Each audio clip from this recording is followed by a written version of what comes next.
Hello, I'm Adrian and you're watching No Friends Gaming. Today is the day that we play Today is Not the Day, which is the name of this scenario from Voidfall. We'll be playing on hard mode, of course, but to make things even worse, we're using the pre-selected focus variant, which the rulebook says will greatly increase the difficulty. Well, that's what we're all about here at No Friends Gaming. What that means is we must choose which focus card we are to play before we can see the crisis card for that turn, so there's less opportunity to plan ahead. Now, I've randomized the technologies and our faction for this scenario. We're playing as House Xenor. Their ability is when you overproduce science, gain credits equal to the amount overproduced, but they get no rewards from overproducing credits. Now, I've chosen their origin card, Origin B, which comes with this technology, cloning. When you increase population, you may gain 1 credit or activate 1 fleet power. I thought that would go really nicely with this Genesis sector, which happens to be right next to our home sector. And this sector's ability is when you place a Farmers, Miners, or Engineers Guild here, you may increase population in this sector, which, of course, will give us even more benefits with the cloning tech. Also, if we can eventually make our way to this Novarcon Palace sector, we can get more advancements on our civilization tracks, and that goes nicely with the improved cloning tech, which we can research later. So this says, ignore costs of entering stage 3 and 4 on your civ tracks. So we could look to maximize 2 or even all 3 of our civilization tracks without having to pay these pesky fleet power costs. I should mention as well that the alternative technology for this faction is destroyers, and that's a solid tech also. It just allows you to pew pew more when you invade, but we've got some powerful ship technologies in the display here already. So carriers and dreadnoughts. So I thought we could just pick up one of those, and that would help us to conquer new sectors. We wouldn't need destroyers so much, whereas cloning synergizes with the sectors on the map. I'll just bring up the tech display now so you can pause and read through them if you're interested, just to see what it is I have to choose from. We have carriers, central surveillance, dreadnoughts, decontamination chambers, deep space missiles, sentries, combat replicators, and cybernetics. Then we have the 4 improved technologies which will become available in Cycle 2, central surveillance, decontamination chambers, combat replicators, and carriers. So they might be more of a priority to research the basic versions of, since we'll be able to improve those sooner. Now, to the crisis board, we have one here to have 2 or more pure sectors with 4 or more population, and this one to have 20 or more total combined production yield. So those are things we'll be looking to achieve soon so we can get rid of those crises. Okay, with all that out of the way, let's make a start. We'll reveal our first galactic event. It is Looming Destiny, which will allow us to play 5 cards this cycle. We will place a reclaim token and sector defense on 1 adjacent Voidborn sector. So there are a couple of options here, but I think we're more likely to get the Genesis sector first, and we should make that juicier with the reclaim token. Yes, does mean we have the sector defense, which will make it harder to take. But I do believe we should be able to build up our forces to take it anyway. Then we'll get that extra benefit. Okay, then we must corrupt the dominance agendas. And we get to activate a fleet power or deploy in our home system. Well, with the cloning tech, we can activate fleet power very easily. So I think I'd rather deploy. That could actually save us the need to deploy more with a card like, say, Reinforcement, which lets you deploy at your shipyards. So we might have enough forces, once we get a bit more tech, to take new sectors anyway. And I should mention as well, we are playing with the Galactic Box, which comes with these ship miniatures, and they might block your view of some of the fleet power. So I'm going to mention the fleet power whenever relevant, if I remember to. We currently have 3 Corvette fleet power in our home sector, 1 Corvette fleet power in the outpost sector, and we're looking to take this Genesis sector, which has 2 Voidborn fleet power. All right, so now we need to determine which 5 cards we're playing. Actually, let's look at these galactic rewards as well. So for having a non-starting agenda, we can gain an installation. Or for having 5 pure guilds, we can gain an agenda card, right, during the evaluation phase of this cycle. So I would say that the agenda is the more valuable reward here. but like both of these are pretty easily achievable. I think we'll certainly be doing one of them. There's 2 guilds here already. We just need to build 3 more to get the agenda card. All right, so I've already ordered the cards here according to some of the priorities. We've got 2 house-specific cards here for House Xenorp, Conquest and Politics. So they tend to be stronger. They tend to play into what the house wants to do. So we'll try and play those if we can. We've got a number of heroic cards out here, Development, Production, and Conquest. So I've also tabled Development and Production here as possible plays. We could only play one of the Heroic Conquest or our House Conquest card, unfortunately, but we can figure that out later. We also have the Progress card here. I like to play this early because it gets you a technology. Obviously, the earlier you get tech, then the more you can benefit from it over the course of the game. Prosperity is an easy way to pick up an agendum, so that's a nice card to play. Also, Temptation has the exploitability, which can let you copy an action from a preferred focus card. And House Xenor's preferred foci are Progress and Reinforcement. So we could actually copy Progress and research again. That's a pretty neat thing to do with the Temptation card. And then Reinforcement, we might try and avoid having to use. That's less of a priority. But even so, there's 7 cards here, and we can only play 5. Right, Innovation is in our discard pile, of course.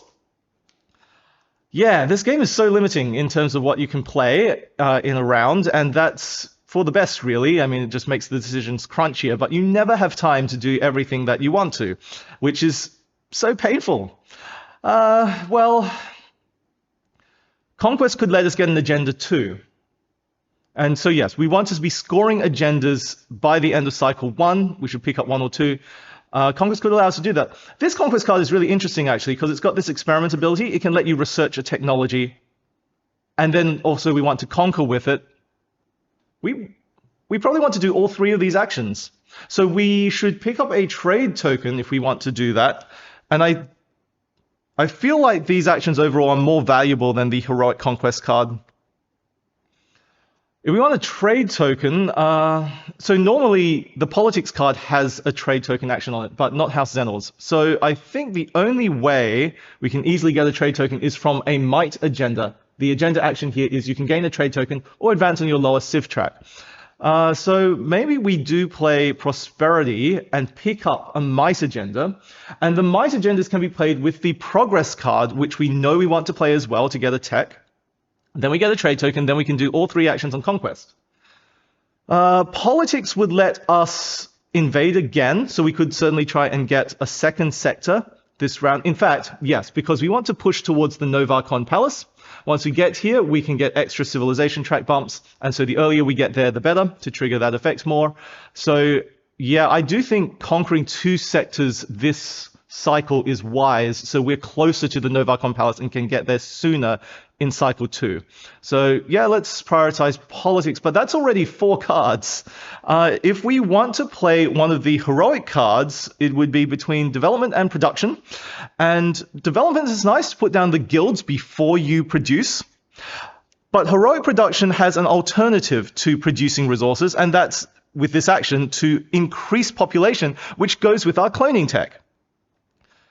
So actually, I think production is preferable here, and it can also help us to purify and go up on this Civ track here to purify more. All right. So, okay, maybe Temptation doesn't get played. We can be flexible in terms of development or production.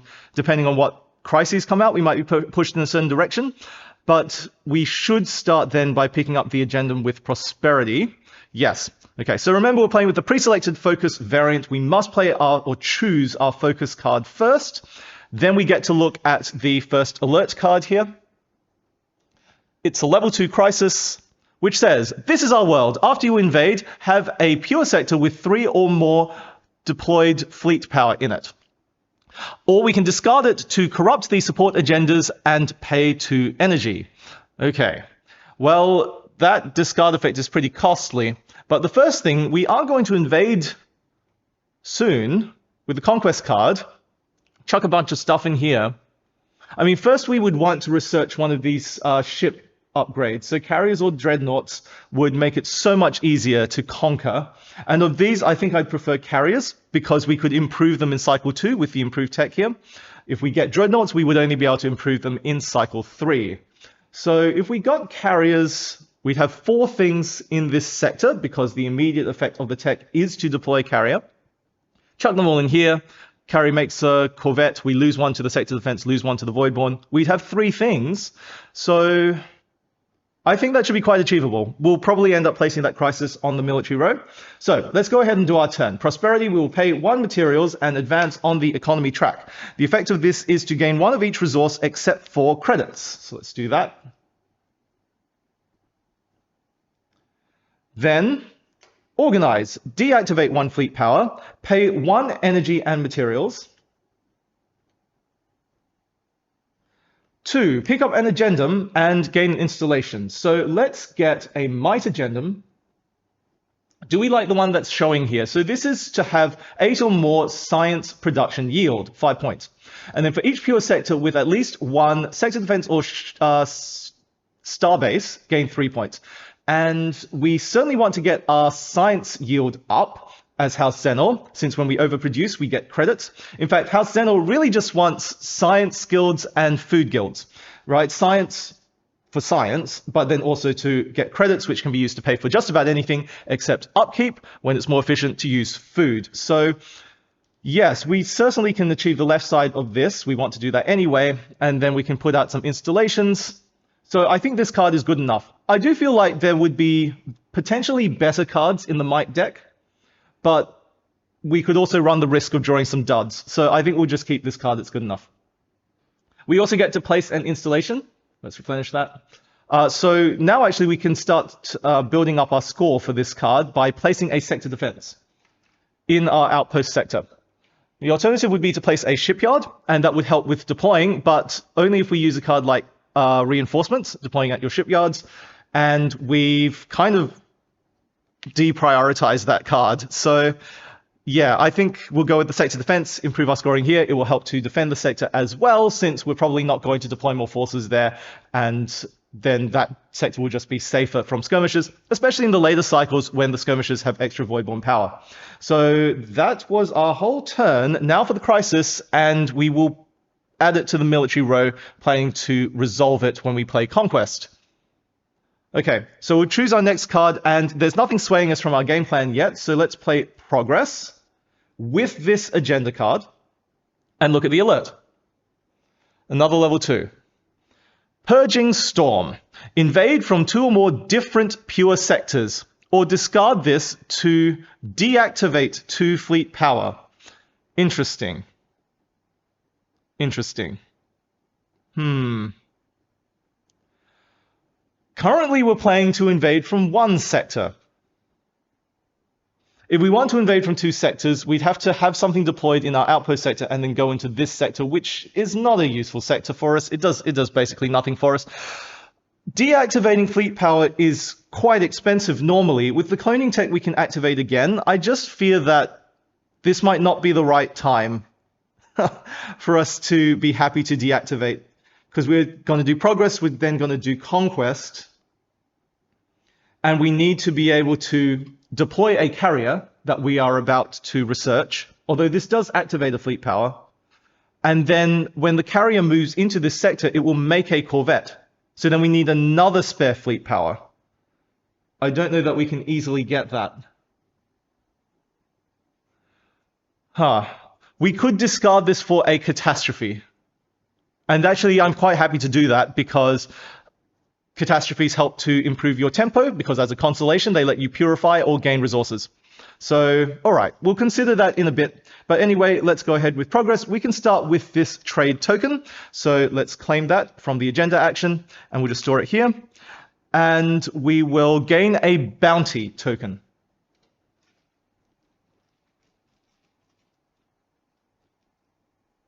Which says +1 food and materials or 1 influence. Well, it's better to gain the resources at this stage of the game rather than points. So 1 food and 1 materials. And this agendum can get stored here. So yeah, we store these at the end of the round, but we can just place them here now. I am placing the agendas on top of the house mat rather than slotting them underneath because we are a bit starved for vertical space here. So yeah, let's go ahead with the progress actions. We're going to do the top two because we don't have a sector to purify with the bottom action. Okay, so let's invent. We will pay 2 science and we can pick up a technology. We know we want carriers. Conquest will let us research again, so we should also consider what that second tech will be. We could get Central Surveillance to improve glory and improve our points for invading. Decontamination Chambers helps with purifying. I'm not sure we'll need that. Deep Space Missiles helps with attacking as well, but we probably don't... Yeah, carriers should be enough to carry us, right? Forward through these sectors. Sentries is more of a defensive technology. I mean, it's useful for deploying things since you can get a sector defense, but substitute that with a sentry, and then it lets you deploy a second sentry in your home sector. So I would get this if we needed to quickly deploy more things, but we don't need that. Combat replicators. When you win the combat, you may place a bounty token and retain all installations in the combat sector. And we know we want to keep sector defenses to score with this card. That could be interesting.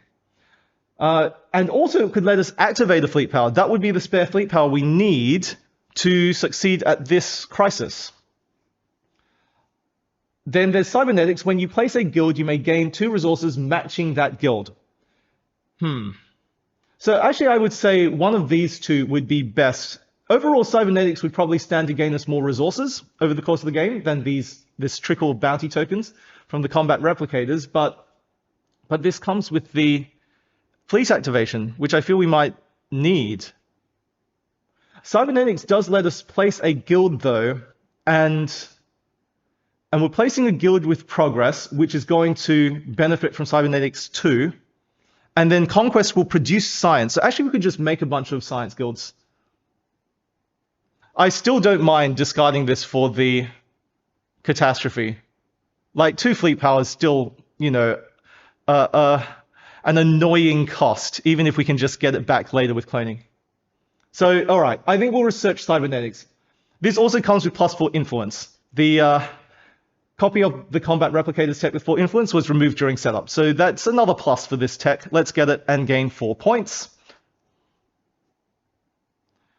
Its immediate effect is to gain a guild. So let's gain a science guild, since we know we'll be producing science soon.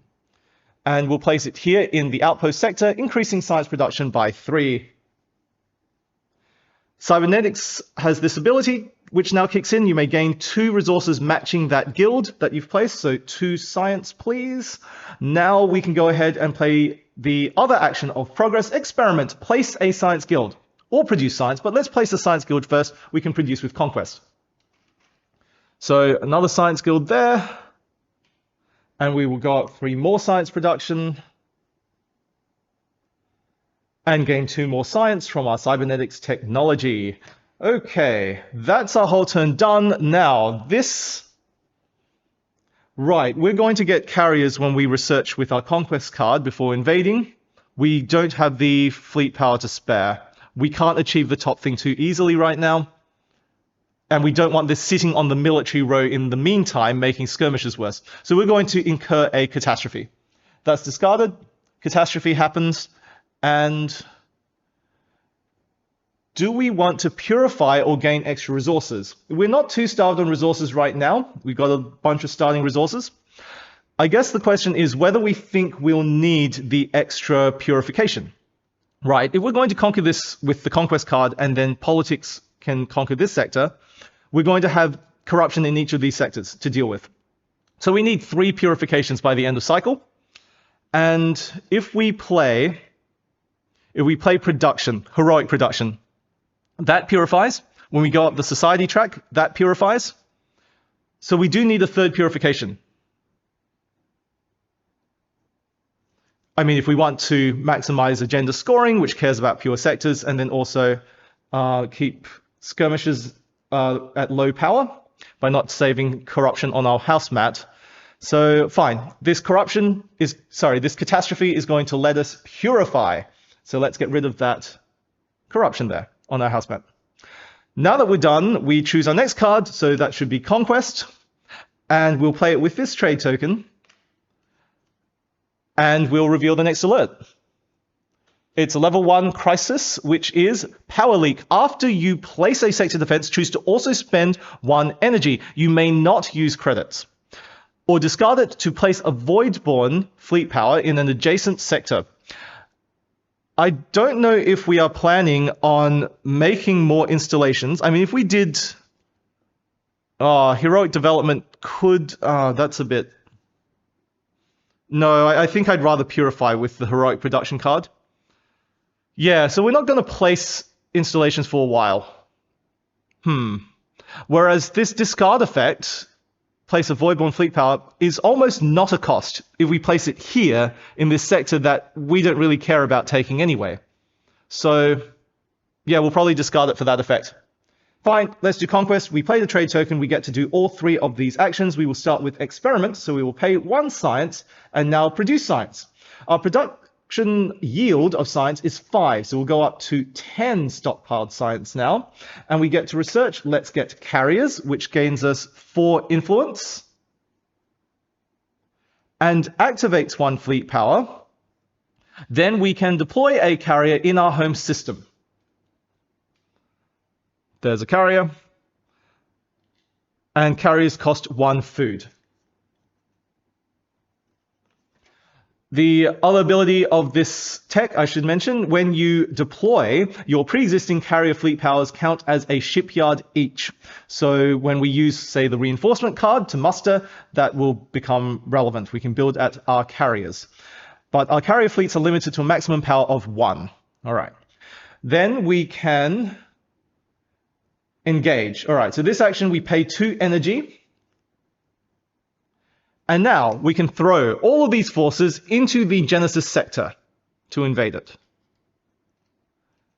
Okay, so we've got 1 carrier fleet power and 3 corvette fleet power versus 2 Voidborn fleet power. First, the carrier is going to create 1 corvette. Then it gets blown up by the sector defense. We've got 4 initiative versus 2, so we blow up a Voidborn, then they blow up a corvette, then we blow up the remaining Voidborn, and we win the sector. We take this glory token and score 3 points for glory, taking us to 21. We will get rid of that sector defense.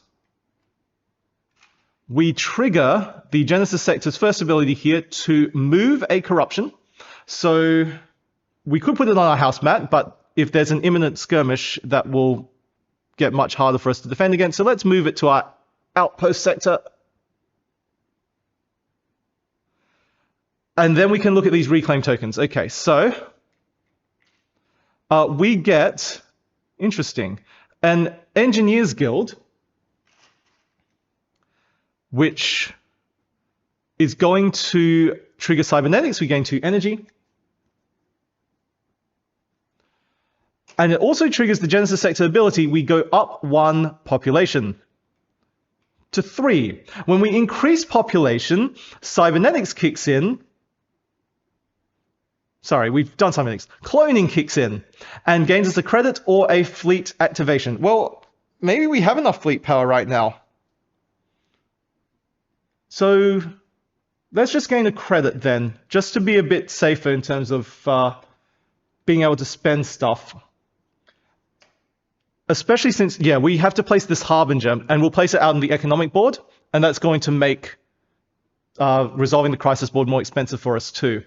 We also get this reclaim token, which is to place an installation or gain 2 points. Well, we'd rather gain the installation, especially since a sector defense there would simply gain us 3 points from our agendum. Or we could place a shipyard, which is actually an interesting choice because we won't need it straight away, but we are going to be conquering the system as well, and then our forces will be depleted. We will need to use a card like Reinforcement to build up again. But we can just build out our carriers. I don't think we need the shipyard. Let's place a sector defense there so that we can score.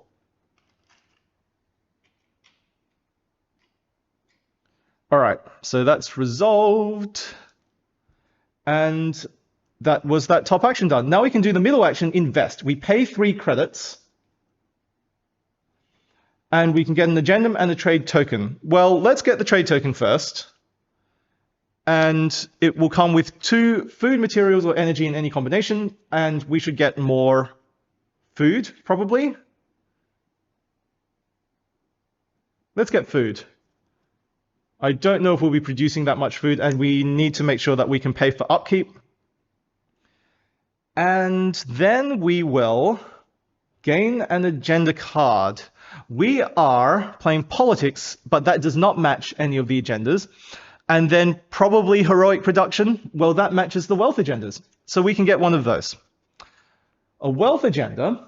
Well, the revealed one here is have 2 stored trade tokens for 3 points, and then for each sector with 0 upkeep, 3 points. We have upkeep in our home sector already. We want to fill the Genesis sector, so that will get upkeep eventually. And then the latest sectors that we might want to conquer have innate upkeep too. I don't think that's going to score very well for us. So we're going to look at 2 off the top. This is for 4 or more pure sectors, gain 4 points. For every basic tech, 2 points. Every improved tech, 3 points. For having 2 or more improved technologies, 4 points. For every 2 bounty tokens, 3 points. Well, we only have 1. We're going to get a second bounty token, so this will score 3 points at the end of this cycle. We'll eventually get the improved techs, and we'll get more bounties eventually, but that's a bit harder to score with. This one, we're scoring 10 points already if we conquer the sector and purify everything. 4 points for the 4 pure sectors, and then 6 points for the 3 basic techs. I prefer that. Let's get that. This is discarded. Okay, so we gained a trade token, and we gained an agenda card. Now we return the trade token we spent, and we can resolve this crisis. Oh, we placed a sector defense, so we could have actually done this to spend an energy. But as I said, the Voidborn in an adjacent sector is almost not a cost. So I think we'll just place a Voidborn here to discard the crisis. Yeah, it's quite likely we never take that sector anyway, so that doesn't matter. All right, next card, politics. Politics, let's look at the next alert. Level 1 again. Gates of Sanctuary. Increase population in your home sector to 4 or higher. And our population here is only 2 right now, so that might be a bit annoying to do. Otherwise, you can discard it to remove a reclaim token from a sector on the board.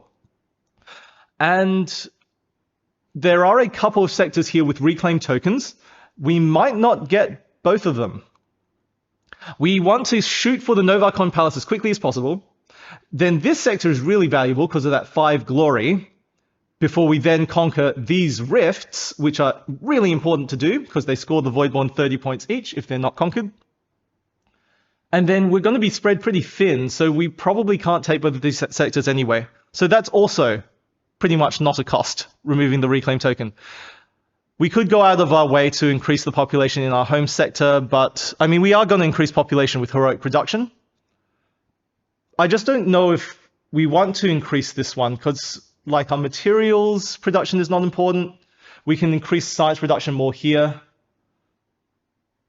And we've got this agenda that cares about 8 science yield. Yeah, so we only have 5 yield right now. All right, this is probably getting discarded. Fine. Politics. We're going to resolve the top 2 actions. We want to invade. Going up our civ tracks is always good. Let's just do that now. So we'll pay 2 science to do the top action, Inspire. And that means we advance on the statecraft track, which will push one of our fleet power over here. Now we get to divide, pay 1 energy, materials, and science. 2, activate another fleet power, and invade. So we can send our carrier and a corvette into this cycle, sector. Whoops.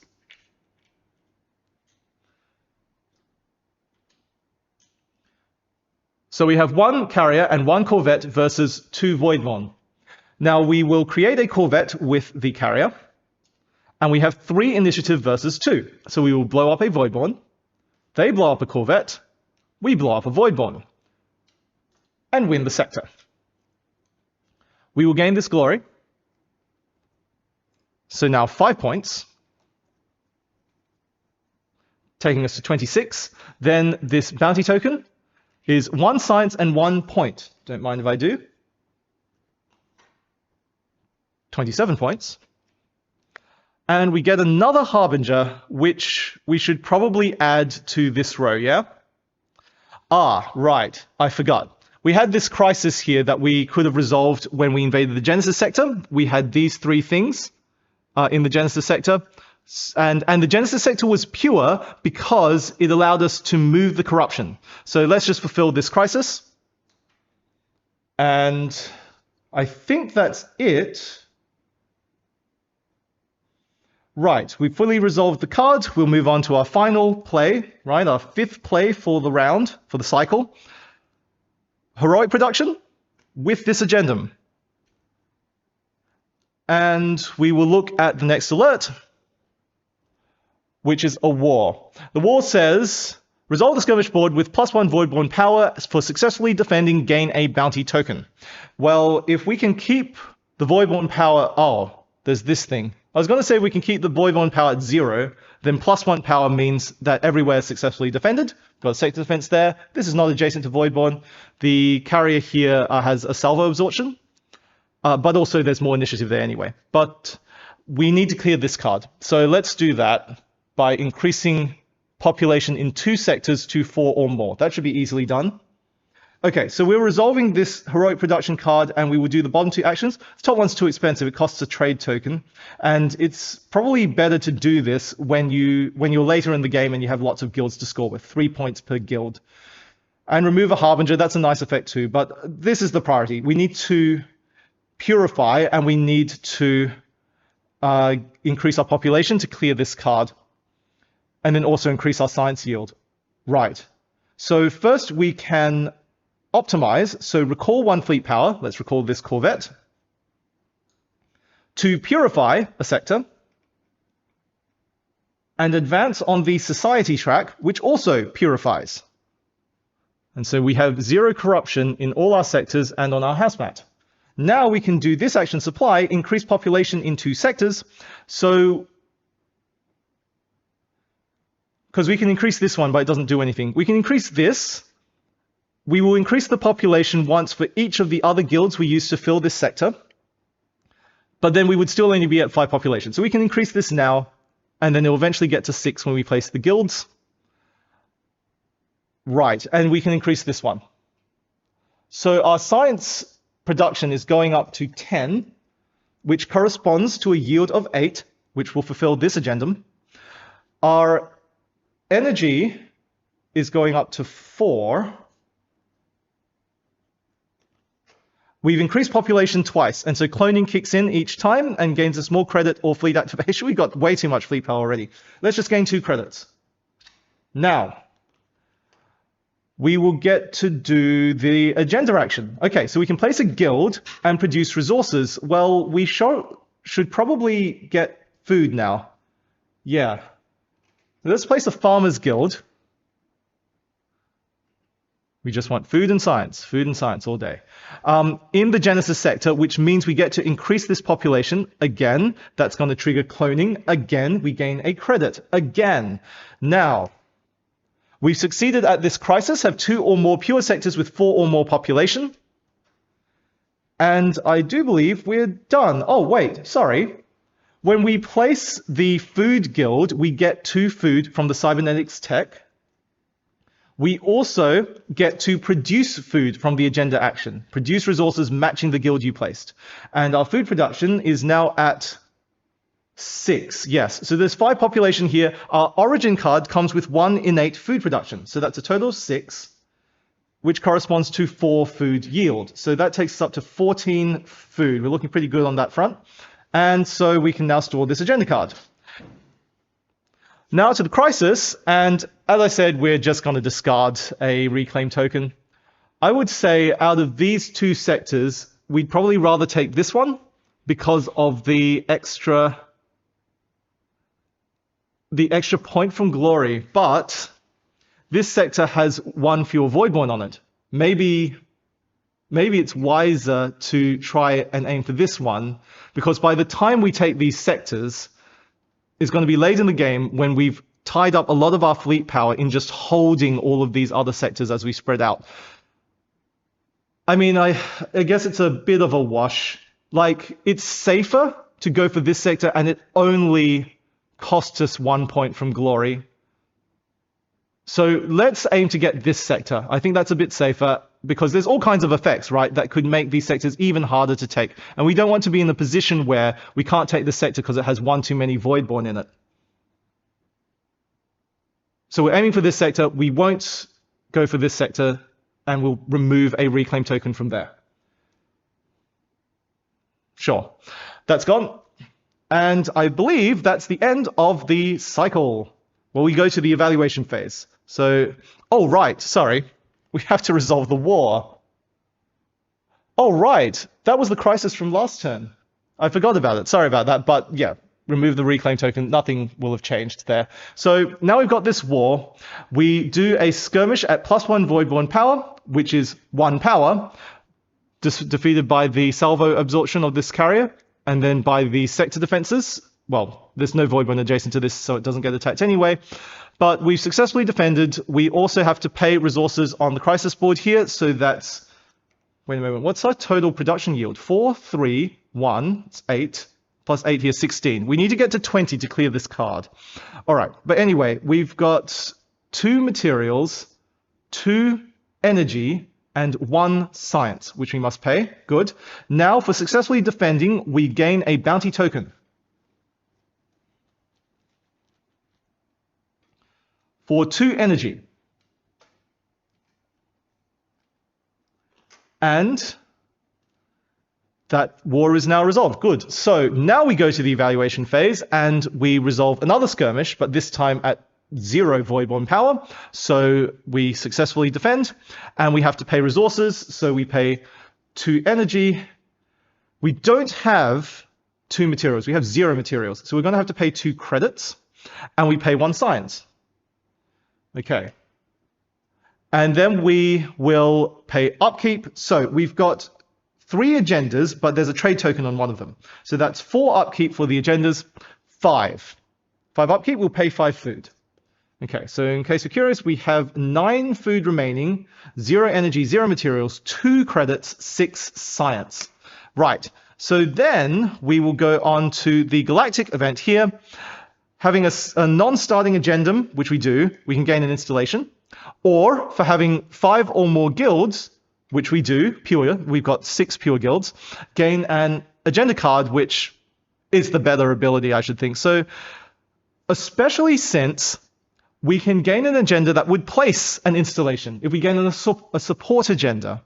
And I do think we would want to play reinforcement soon to replenish our forces and be able to shoot towards the Novacon sector here.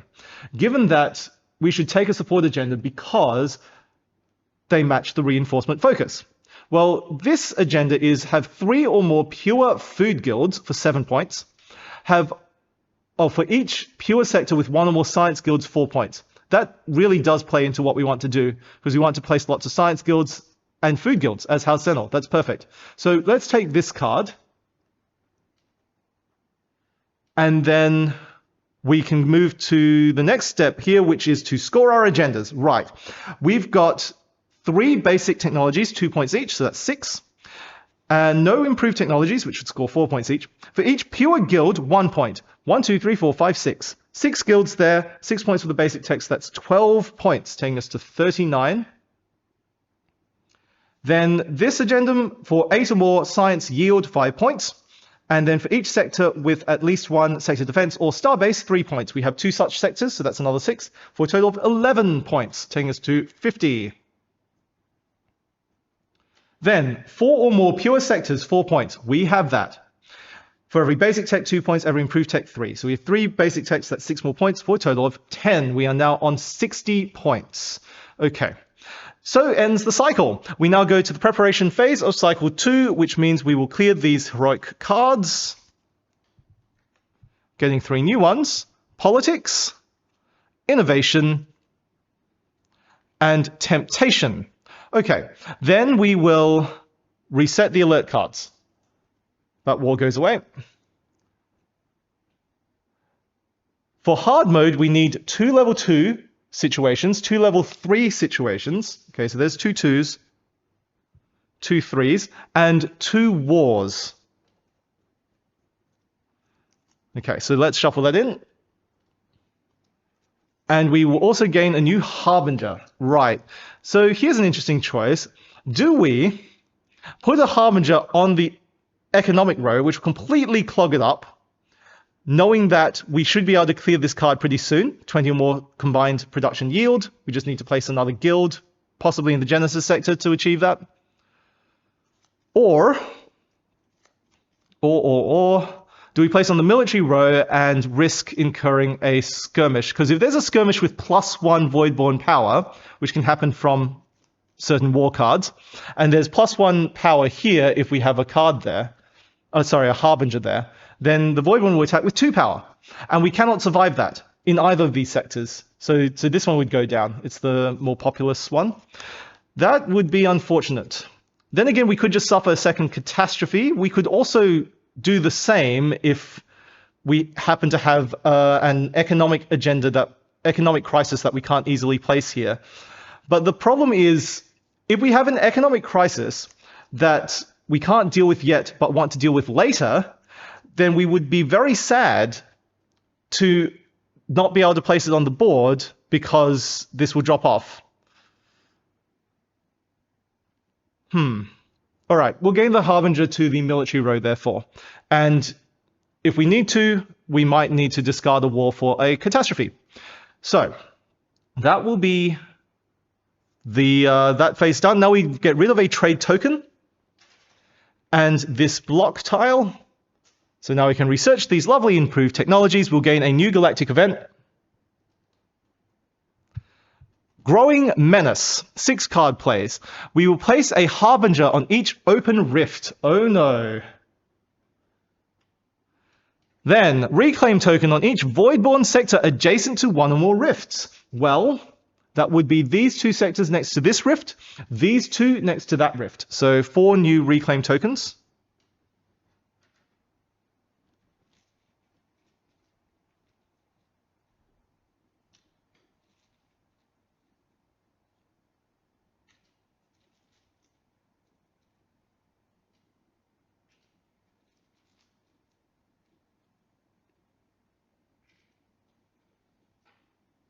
Okay. Then during evaluation this cycle, put a Voidborn on each sector with a Harbinger. And that would be all of these sectors right now. That's pretty awful. We can also, if we were playing cooperative, trade 4 resources. But we're solo. We're all alone, and we've no one to trade with. How sad.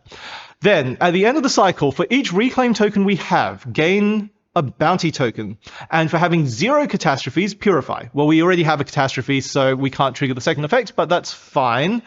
Okay, now we need to determine 6 card plays. And we have this agenda that we said we wanted to play with reinforcement. Right, we also get all our cards back, including innovation. We have heroic politics, innovation, temptation. Okay. Of course, our House Conquest card is still really good and can get us more tech. That's already 5 cards. Like, it'd be nice to research again with progress. Development can place guilds, especially if we want to get to 3 food guilds for this agendum. And extra sectors with science guilds would be nice. So actually, I quite like the idea of playing development. The thing is, though, we want to get to the Novarcon Palace as soon as possible. We're just going to do 2 conquests as soon as we can. We need to build up our forces first. And then the Novarcon Palace's ability is, once per focus, when you ascend on a civilization track, you may pay 1 credit to ascend on your lowest track. And so once we have that sector, we want to ascend on our civilization track as much as we can. Development doesn't do that, but production and prosperity do. Society track, economic track. Right, that's a bit of a question then. Is it essential that we necessarily play all the heroic cards and our house cards? Not really.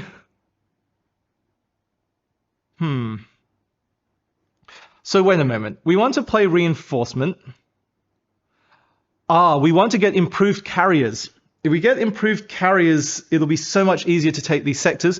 Not only that, but the immediate effect of this tech is to deploy a carrier. And it doesn't have to be at home. We could deploy it here, and then because you can treat carriers as shipyards when deploying, we could then play reinforcement to deploy a whole bunch of stuff using the new carrier. Okay, so we want to get improved carriers before we play reinforcement. Now, we can't get improved carriers yet because we're not at stage 1 on any of our civilization tracks. So we need to advance these. The easiest thing to do would be to advance our society track. Then we would be able to get the technology. So we could actually start with a production turn. But the thing is, aside from going up society, like, the supply action is not so useful to us right now. We only have really food production to gain, and we've got 9 food. We have plenty of food for now. The other action here, optimize, is to purify. We don't need that effect. We can also advance on the society track by playing reinforcement, but then we can't research a technology before getting the other action of reinforcement. But temptation can also go up the track of your choice. Heroic temptation, rather. We've got that card available. So we could do that and then exploit. The exploit action on heroic temptation also lets you copy one of your preferred foci, which includes reinforcement. Oh, do I just want to do that then? I can advance on society with heroic temptation and immediately deploy. No, we still don't deploy. That doesn't make sense. Because we want to research first. Wait. We could instead copy progress. Progress lets you research a technology. Okay, so we can advance, then research, then we'll play the reinforcement card. We'll play it with this agenda. Okay, so we're going to do temptation, then reinforcement. Then we're primed to do conquest and politics. We would probably conquer with conquest first. It lets us research another technology, which could help. But also, politics has this statecraft bump on it. And we want to trigger that after we have control of the Novacon Palace. So it would be better to conquer with politics as our second invasion. So we take the Novacon Palace with the politics card, then go up on statecraft, triggering the Novacon Palace ability, going up another civ track. Let's start with heroic temptation. Okay. So let's look at our alert card. It's the level 3. Nation of Steel. After resolving a development focus, have 10 or more materials or 4 or more total materials production. No, 4 or more total material guilds, miners guilds. Okay, let's get that right. Or you can discard this to remove an installation, not at home, and deactivate 1 fleet power, which is a little bit painful. Interesting. If we feel that that's going to interrupt our tempo too much, because again, we need our fleet power to go on these conquests, then we might just get another catastrophe. All right, we'll figure that out in a bit. We were doing temptation. Okay, so first up, we can do the commit action. So we will corrupt one of our civilization tracks, and definitely not the society track, because we need to do this. But wait, let's just see what's beyond. Okay, so we have to advance on the same track that we're corrupting, but then we get to advance again on some other track if we wish.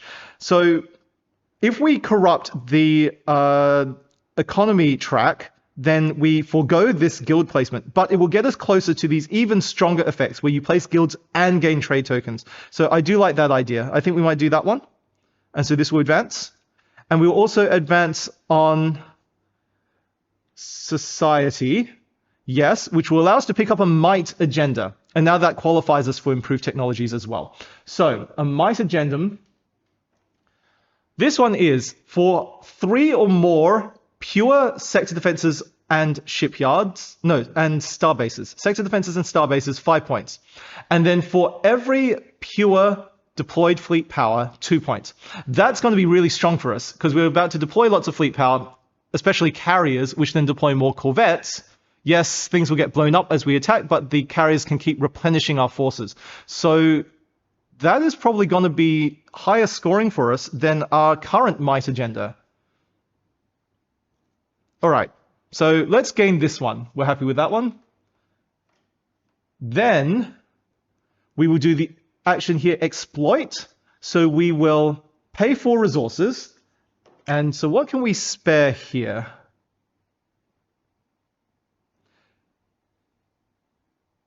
We can probably spare some food. Are we going to produce food again before the end of the cycle, I wonder? I think it's something we should probably push to do. Oh yes, and we want to get to, if we're doing this agenda card, we want to get to 3 pure food guilds. And as we place food guilds, cybernetics will give us more food. So I think we can spare the food. Let's pay for food. Pay for any resource. Then we can exploit. So we will get to copy one of our preferred focus actions. We can copy progress. And the progress action invent here means we pay 2 science to gain a technology, which will be improved carriers that we can gain now that we have a civ track at stage 1. This gains us 6 points.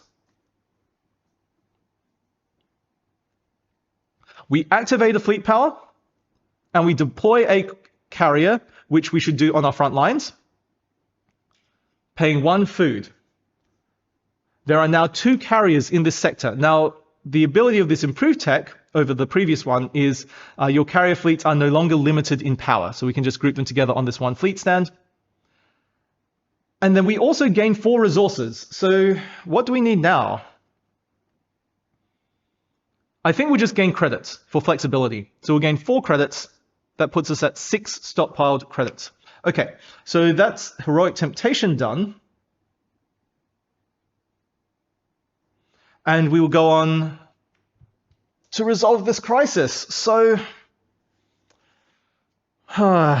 we could play development later, but we wouldn't want to place miners guilds with it, which is what we need to resolve this crisis. Have 4 or more miners guilds or have 10 or more materials. Yeah, that's not happening. So we'd have to discard it, getting rid of this, which scores us points, and the one of our fleet power, which we kind of need. I think we discard this for catastrophe. And then we can purify this straight away. Yeah, let's do that. Good. We're purifying and catastrophe.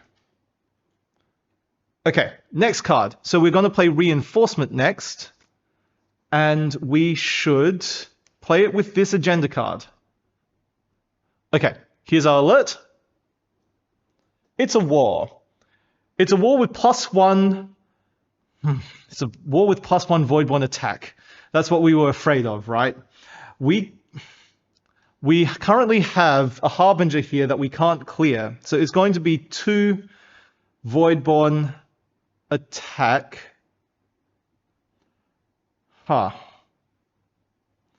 The accelerate action here will let us place a sector defense. We could place a second sector defense there to help defend. And yeah, we'd rather place the sector defense in a new sector to score from this agenda card. But we have to defend against the war. We could incur catastrophe, but then we cannot fail at another crisis or war, or we immediately lose the game. And I don't like, that's too risky. That's far too risky. Okay. Also, for successfully defending, we will place a Voidborn on an adjacent sector. And again, we can just place it here, the sector we don't care about taking. Right, so reinforcement kicks in. We are going to do the agenda action first. We activate 1 fleet power, and we will place an installation. We could actually place more sector defenses, but we've got the 2 carriers here with their salvo absorption, which means this sector will be fine. This sector is not adjacent to Voidborn. We're going to place another sector defense here with the reinforcement action. So let's place a shipyard, then we can build more stuff with the muster effect here. So a shipyard on our front lines. And that's done. We'll store the addendum. So reinforcement, we will deactivate 1 fleet power to go up on a track. Now, we could actually go up the politics, the statecraft track, so we can place another installation, get another shipyard, and build even more stuff. Yes, let's do that. So we go up on the statecraft track that lets us activate a fleet power and gain an installation. Another shipyard, please. And we get to place a sector defense, which we desperately need in this sector. Then we can do the muster action, pay 2 materials. We don't have any, but we will pay 2 credits to deploy fleet power at all of your shipyards. And for this action, carriers count as shipyards. So we can actually deploy 4 things in this sector. We already have 2 carrier fleet power and the 2 shipyards. So we're going to we could make 4 carriers, but we only have 4 food left. Yikes. Actually, we're going to need to start doing food anyway, aren't we? We're going to need to produce food before the end of the round to be able to pay for all of our upkeep.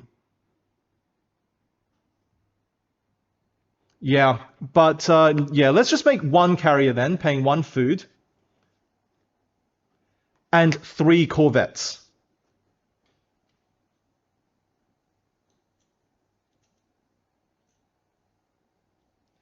And then we could also build at this shipyard at home. So just a moment. If we invade a sector with 3 carriers, then we would want 3 spare fleet power to make corvettes with. So are we going to get another fleet power to be able to spare a fleet power in our home sector and then still be able to produce 3 corvettes with our carriers? And the answer to that is probably not. Because while the politics card does activate fleet power, we want to conquer with the conquest card first. So we can trigger Novacon Palace with the politics statecraft bump. That means, yeah, we're not going to deploy there. We'll save this 3 fleet power to deploy with our carriers when we play conquest, which should be the next action. Fine. So now we've resolved both the actions we intended to on reinforcement and the agenda action. Now we have to do the war. So with the war, we have... Wait a moment. Oh dear. The war is going to cost us 2 materials, 2 energy, and a science. We have no energies or materials and only 4 credits. When we pay that, we'll be broke. Then when we play the conquest card, we will need to gain credits and energy again to be able to afford these actions. We don't have enough to spare. Oh, okay. So after all that, I think we're just going to trigger catastrophe because we're not going to be able to afford the actions that we want to do imminently. Conquest could research a technology that helps us gain resources, but it's still going to be too tight. Like, we could research deep space missiles and gain 2 energy that way with the experiment action. Then we can afford the engage action, 2 energy, but we wouldn't be able to do invest, which is such a great action to do, but costs 3 credits. Fine, we're going to take our 3rd catastrophe and then make sure we don't trigger any more so we don't lose the game. Right, easy. There's our catastrophe. We don't have anything to purify, so we're just going to gain resources. And so we should just gain a bunch of credits then. 5 credits takes us to 9. Okay, so that was fun. Let's do our next card, Conquest. Next alert, level 2. Disharmony in leadership. When you gain an agendum, choose to forfeit taking its action. Well, that's painful. Otherwise, discard this to incur a skirmish. That's very easy for us to defend. Let's do the skirmish. And yeah, cool. All right. So now we can conquest. Oh, right. Use this trade token so we can do all 3 actions. We will start by doing experiment. So let's pay 1 science to produce science, and our yield is 8. So we go up to 11 science, and research, a basic technology only. So we could get deep space missiles anyway. That will help us conquer. Or we could get central surveillance to get more stuff from conquering. We could get combat replicators. Oh, wait. That would have been an idea. We could have gotten combat replicators to get an extra fleet power and could have spared one to build a corvette earlier, but that's okay. I don't think combat replicators are so great at this stage. We've already conquered a couple of sectors. We certainly don't get dreadnoughts. We already have carriers. Decontamination chambers are still not needed. So I think we'll get central surveillance because it also has a bonus when you play politics, and we know we want to play that soon. Politics focus, you may decrease population to gain an agenda card and upgrade a glory token. So let's get this. Comes with 4 points, taking us to 70. And it will upgrade this glory token to a 3. Right. So we did experiment. Now we can... Well, let's just engage first. Engage will pay 2 energy, but we don't have energy, so we'll pay 2 credits. And that means we can shove a bunch of stuff into this sector. Now, just a moment. If there's about to be a skirmish, and this Harbinger is still there, annoyingly, then it's going to be +1 attack. We don't have any sector defense here, so we're going to need to leave 2 corvettes behind, so they have enough initiative to overcome the Voidborn. So we're only going to take 1 corvette with us into this sector. We have 3 carriers, 1 corvette, versus 3 Voidborn. So first, the carriers will create 3 more corvettes. 1 gets blown up by the sector defense, the starbase rather. Then we blow up a Voidborn. They blow up a corvette. We blow up a Voidborn. They blow up a corvette. And we blow up the remaining Voidborn. We win the sector, taking this glory. Scoring 9 points, 79. Then we will discard this token. Well, that happens at the end of the cycle. May as well do it now. And we will get this bounty token for 2 energy, or 1 point. But let's gain the energy.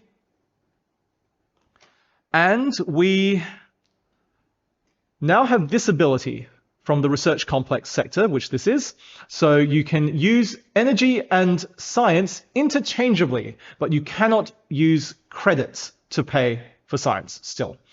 We also have an innate engineers guild here, so we will go up 4 more production. So that takes us to a total of 9. 9 energy production. And I think that's it for now. Is that it for now?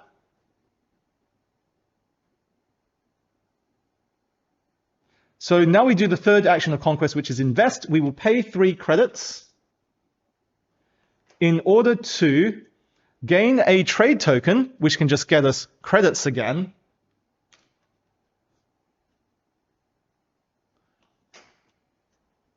And an agendum. So what do we plan on playing later this cycle? We are about to do innovation, actually. Innovation can research us. Yes. Wait. Because we had the heroic innovation card. Right. So if we wanted to... This is going to research a whole bunch of text for us.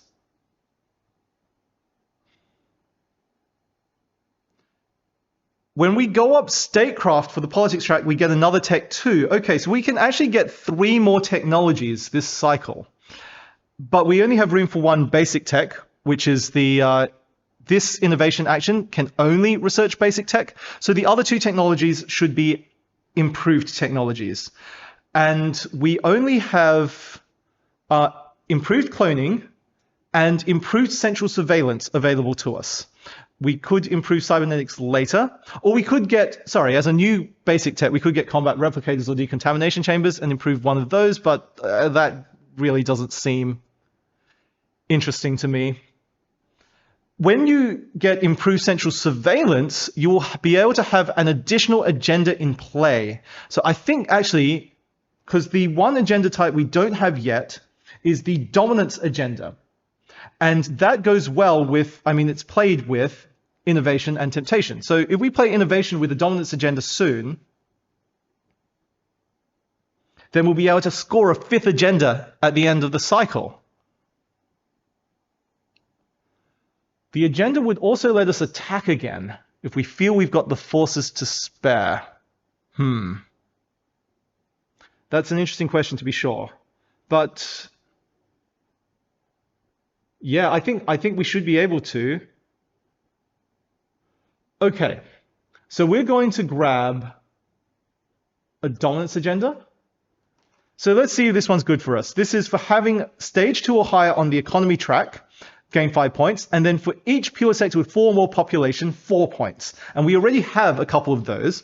When we purify this, and then we can increase this population, let's say, and we want to take another sector, which could be this sector, which has 6 population in it. So we purify everything. That could score a lot of points. Let's keep this one.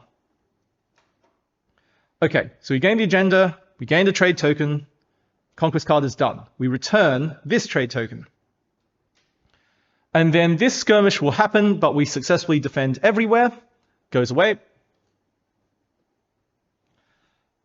With no casualties, I should mention, right? So just to clarify, it's a skirmish with no additional strength, so it's just strength 1. And so this Voidborn tries to attack here, or here, or here. The sector defenses and starbase get rid of it. If it goes here, we have more initiative, so we get rid of it as well. So yep. Now we should play politics and shoot for the Novacon sector, I believe.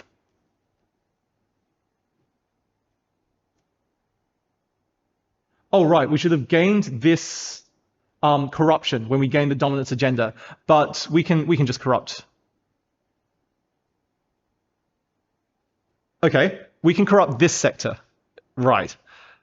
Because we don't intend to improve this population at all, whereas this is close to 4, but actually we're playing politics and central surveillance will cause us to go down in population in a non-home pure sector. That could be this sector, since the other sectors we want to keep at their current population. Yeah. All right. So we corrupted that. That did not improve skirmish power at all because we didn't put it on our house mat. Now we are playing the politics card. Let's reveal an alert. It's a level 2. Level 2 says, after you redeploy, have 5 or more fleet power adjacent to the same harbinger. That's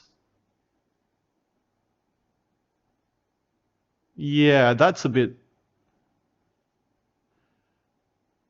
difficult, because we're about to invade and we're not going to have enough forces unless we reinforce again.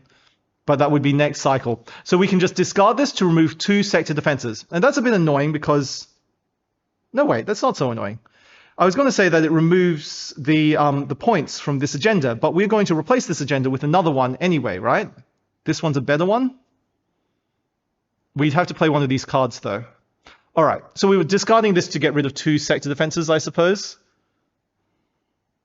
So, politics, heroic politics. And we should do all 3 actions. We do want to purify it. Removing harbingers is important. Let's do all 3 actions. Okay, so we're going to flip a trade token as well. Now, we can start with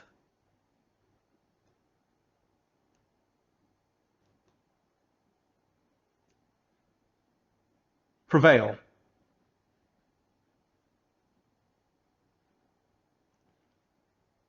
Wait a moment.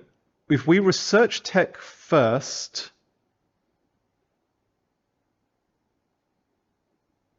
no, that's not going to help our combat yet, because we don't want... I was thinking we could research like deep space missiles, for example, to help before we do combat, but we have a chance to research a basic tech using this action of heroic innovation. So we'd want to save the action to get a tech like that. Then that means when we advance on the statecraft track, we want to get an improved tech. But also now I've remembered, we also don't want to go up statecraft until we've invaded anyway, because we want to trigger Novarcon Palace. Okay, so we're going to start with the invasion action, therefore. We will pay 2 energy. In fact, we can now use science instead of energy because of our research complex. We'll pay 2 science and 1 additional science. We'll pay 3 science, we're down to 8 science. Now we get to remove a Voidborn in an adjacent sector. So that goes away.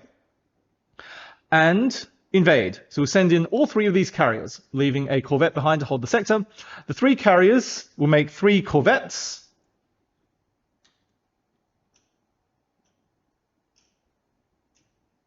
And we're up against 1 Voidborn.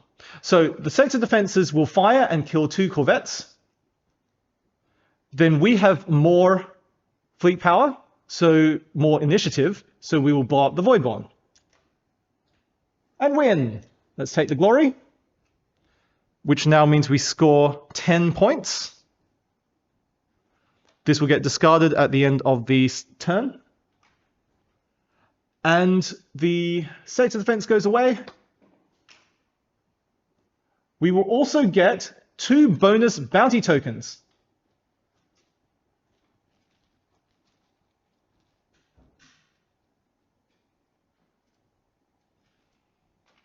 So this one gets us 1 energy and materials. This gets us the resource of our choice. Let's just gain a credit. Now we get another bounty for 1 more resource of our choice. Wait, do we need more credits? We're about to do heroic innovation, which will produce credits and science, and we're about to overproduce a lot in that case. Wait. Heroic innovation, we'll play with this agenda. We invade. We can take this sector. We'll get lots of credit production. That would be 8 credits. That's the maximum credit production. We're already on 7 credits. We'll be producing science as well. We might be able to get to maximum science production, yes, if we advance on this economy track. Given that, yeah, let's just gain like a food then. Cool. We're going to actually maximize both our credit and science stockpiles very easily when we play the innovation card. So that's why we're doing that. And now we can do this reclaim token, which is to place a miners guild or gain a resource of our choice. Well, let's place the miners guild because cybernetics kicks in and gains us 2 more materials for doing that. All right, so we now have the ability of Novarcon Palace. Once per focus, when you go up on a civ track, pay a credit, go up on your lowest civ track. And we can do that right away. So Heroic Politics, the Inspire effect, we will pay 2 credits and 1 science to advance on statecraft and gain a trade token. So let's just gain the trade token first. Let's just gain more credits. Actually, we do need to pay some credits now, so yeah, it's fine. Gain 2 credits.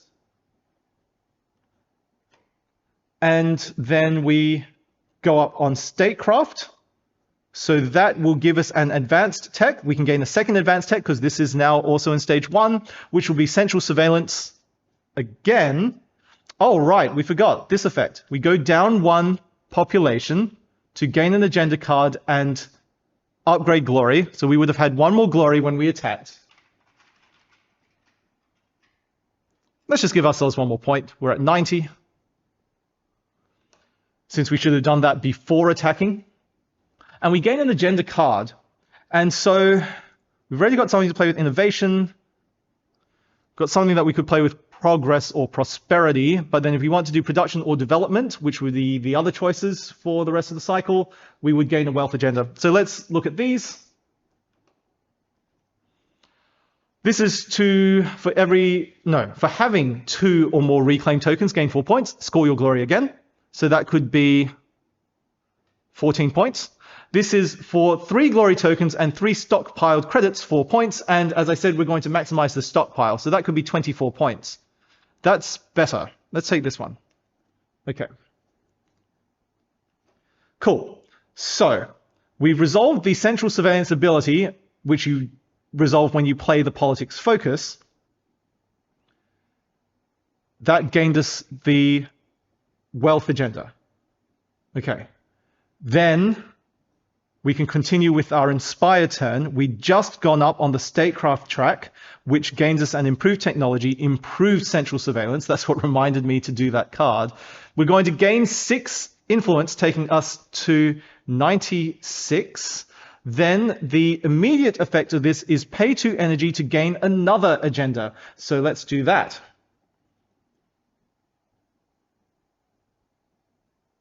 Pay 2 science. We can pay science instead of energy. Pay 2 science, gain an agendum.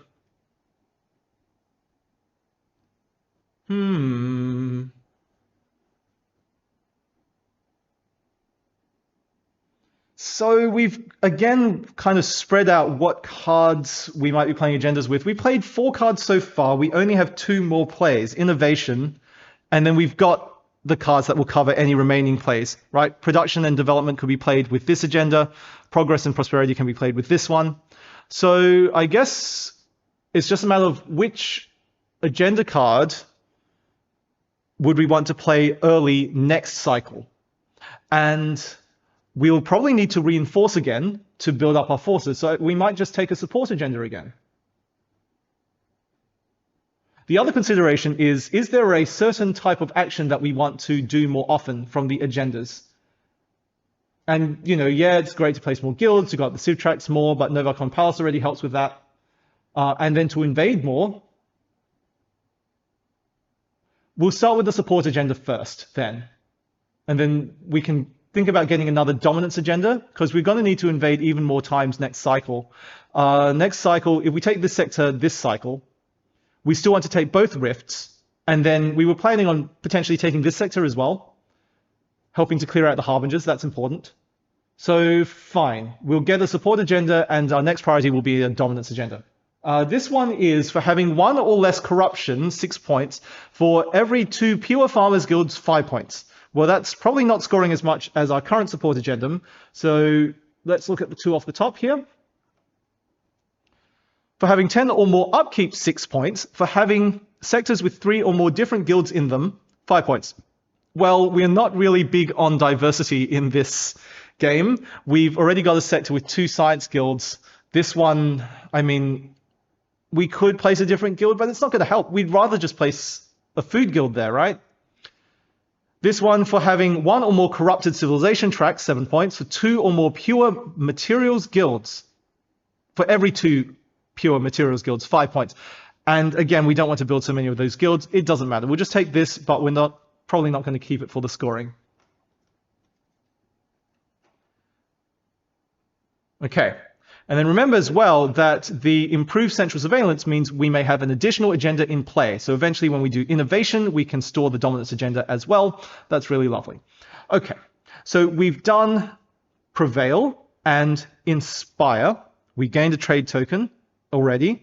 But because we went up on a civilization track, Novacon Palace kicks in, and now we can pay 1 credit to go up on our lowest track, which is the economy track. So now we go up and can place a guild and gain a trade token.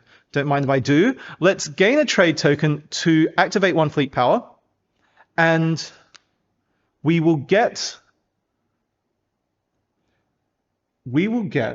a food guild, right? because we need to get to 3 food guilds. Yeah, we want to get science guilds as well. So 4 points for every sector with at least 1 science guild. But the 3 food guilds will get us 7 points, but also help our food production so we can pay for upkeep. And especially if we're going to have 5 agendas at the end of this cycle, yeah, we're going to need to pay a lot of food. So let's gain a food in this sector, the Genesis sector, which is going to increase this population, which is going to trigger cloning, so we can activate another fleet power. I mean, we could gain a credit, but like I say, we're pretty easily maxing out our credits in a moment. And we will gain 2 food from cybernetics, replacing the food guild. Okay. Then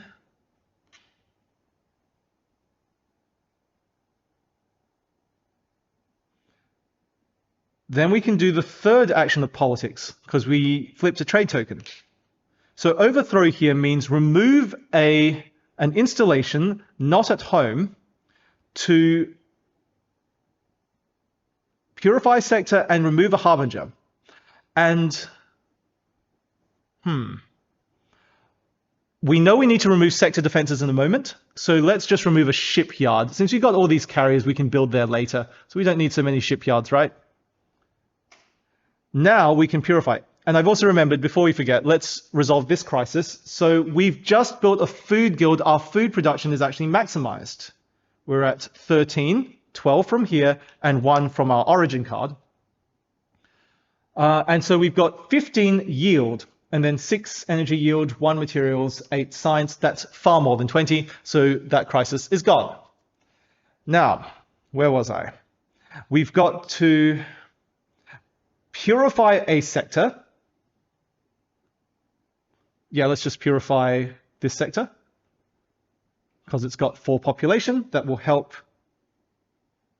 this agenda that we're about to play. Now, this is getting really messy.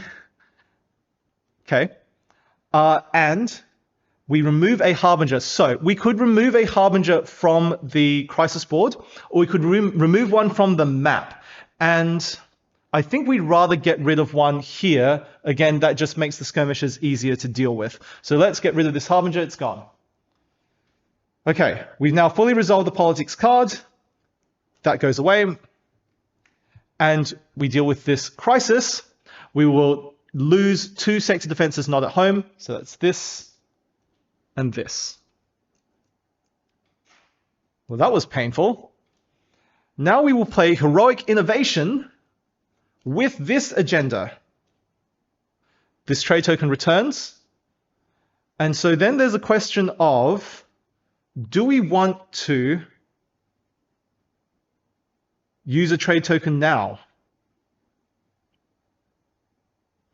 We definitely want the top 2 actions of Heroic Innovation. That will let us research. The bottom one will let us gain an agenda card and remove a crisis. We currently don't have a crisis we'd want to remove, and there's no guarantee one will come out. We might see a war instead, and then that ability is wasted. Actually, we can decide whether to use the trade token once we reveal the alert. Okay, so we're choosing to play Innovation. Let's see the alert. It's a level 3 crisis.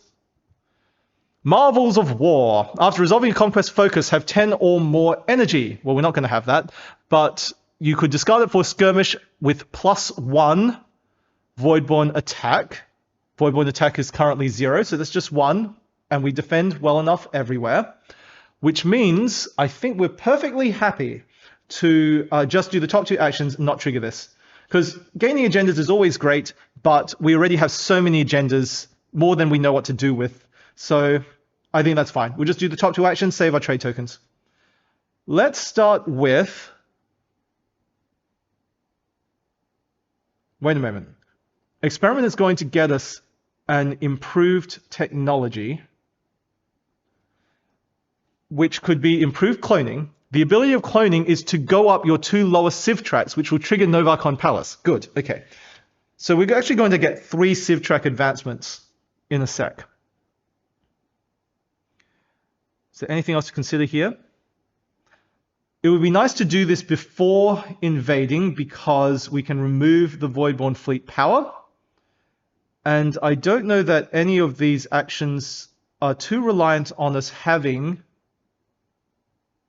this sector first.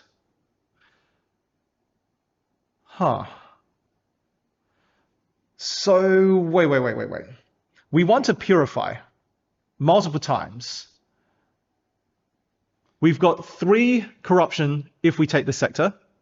We can purify twice from this. The production card can purify as well. Development can purify as well, while placing guilds.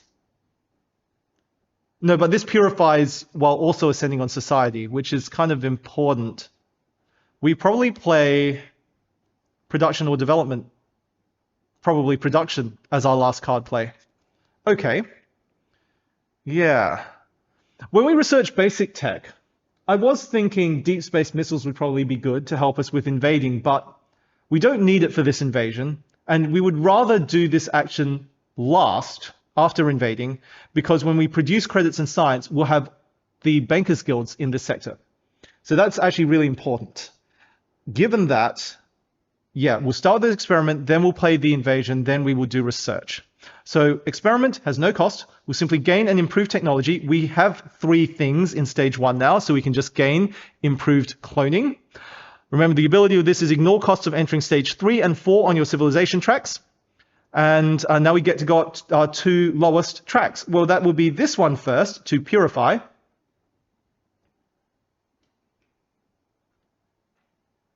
And then this track will gain us a guild and a trade token. So we will take a trade token. We don't need more fleet power, do we? But we also don't need the credits in science. We could get food, but we're about to play this card with production, perhaps. Then we can build our 3rd food guild, then produce food. So we'll be fine on upkeep. We don't need anything else. Let's just gain the fleet power. But yeah, fine. And then we place a guild, but since we're placing our 3rd food guild with the agendum, we'll place a science guild. So here, in a sector that doesn't already have one, so that we can score 4 more points with this agenda, that means our science production goes up 4 more, which actually puts us at max. 13 science production, corresponding to 15 yield. And yes, okay, so we went up society to purify. We went up economy to gain a guild and a trade token. We now can trigger Novacon Palace and pay 1 credit to go up again, but it will be one of these 2. So we can actually already go up on statecraft, on society, sorry. Wait a moment. If we go up on production, sorry, on society, then we wouldn't need to play the production card.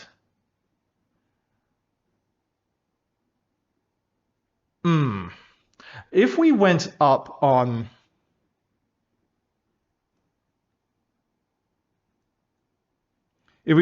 statecraft, we get to activate a fleet power and redeploy, but we have no fleet power left to activate. That's the thing. But we're going up on this track anyway. Yeah, we're going up on this track anyway because of the... fine. Sorry. When we gain this trade token from the economy track, let's not activate fleet power. Let's instead... Well, we won't gain these because we're about to max those out. Let's gain an energy and the materials. So that way, we'll have enough resources to pay for things like this economy board without having to pay credits.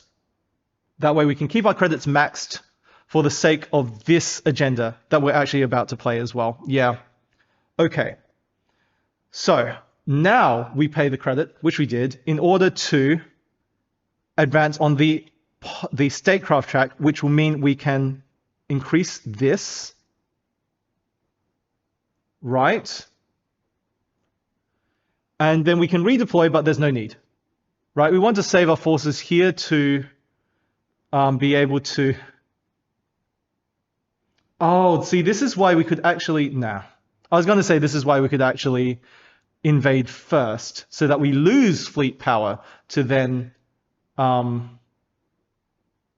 react. No, but it wouldn't be... It would be activated still. Yeah, that's fine. So, okay, that's done. Now we will...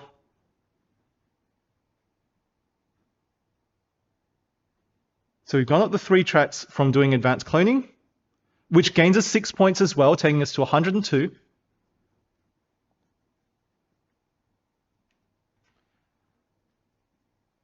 Now we remove an adjacent Voidborn power. Well, let's get rid of it from this sector. Then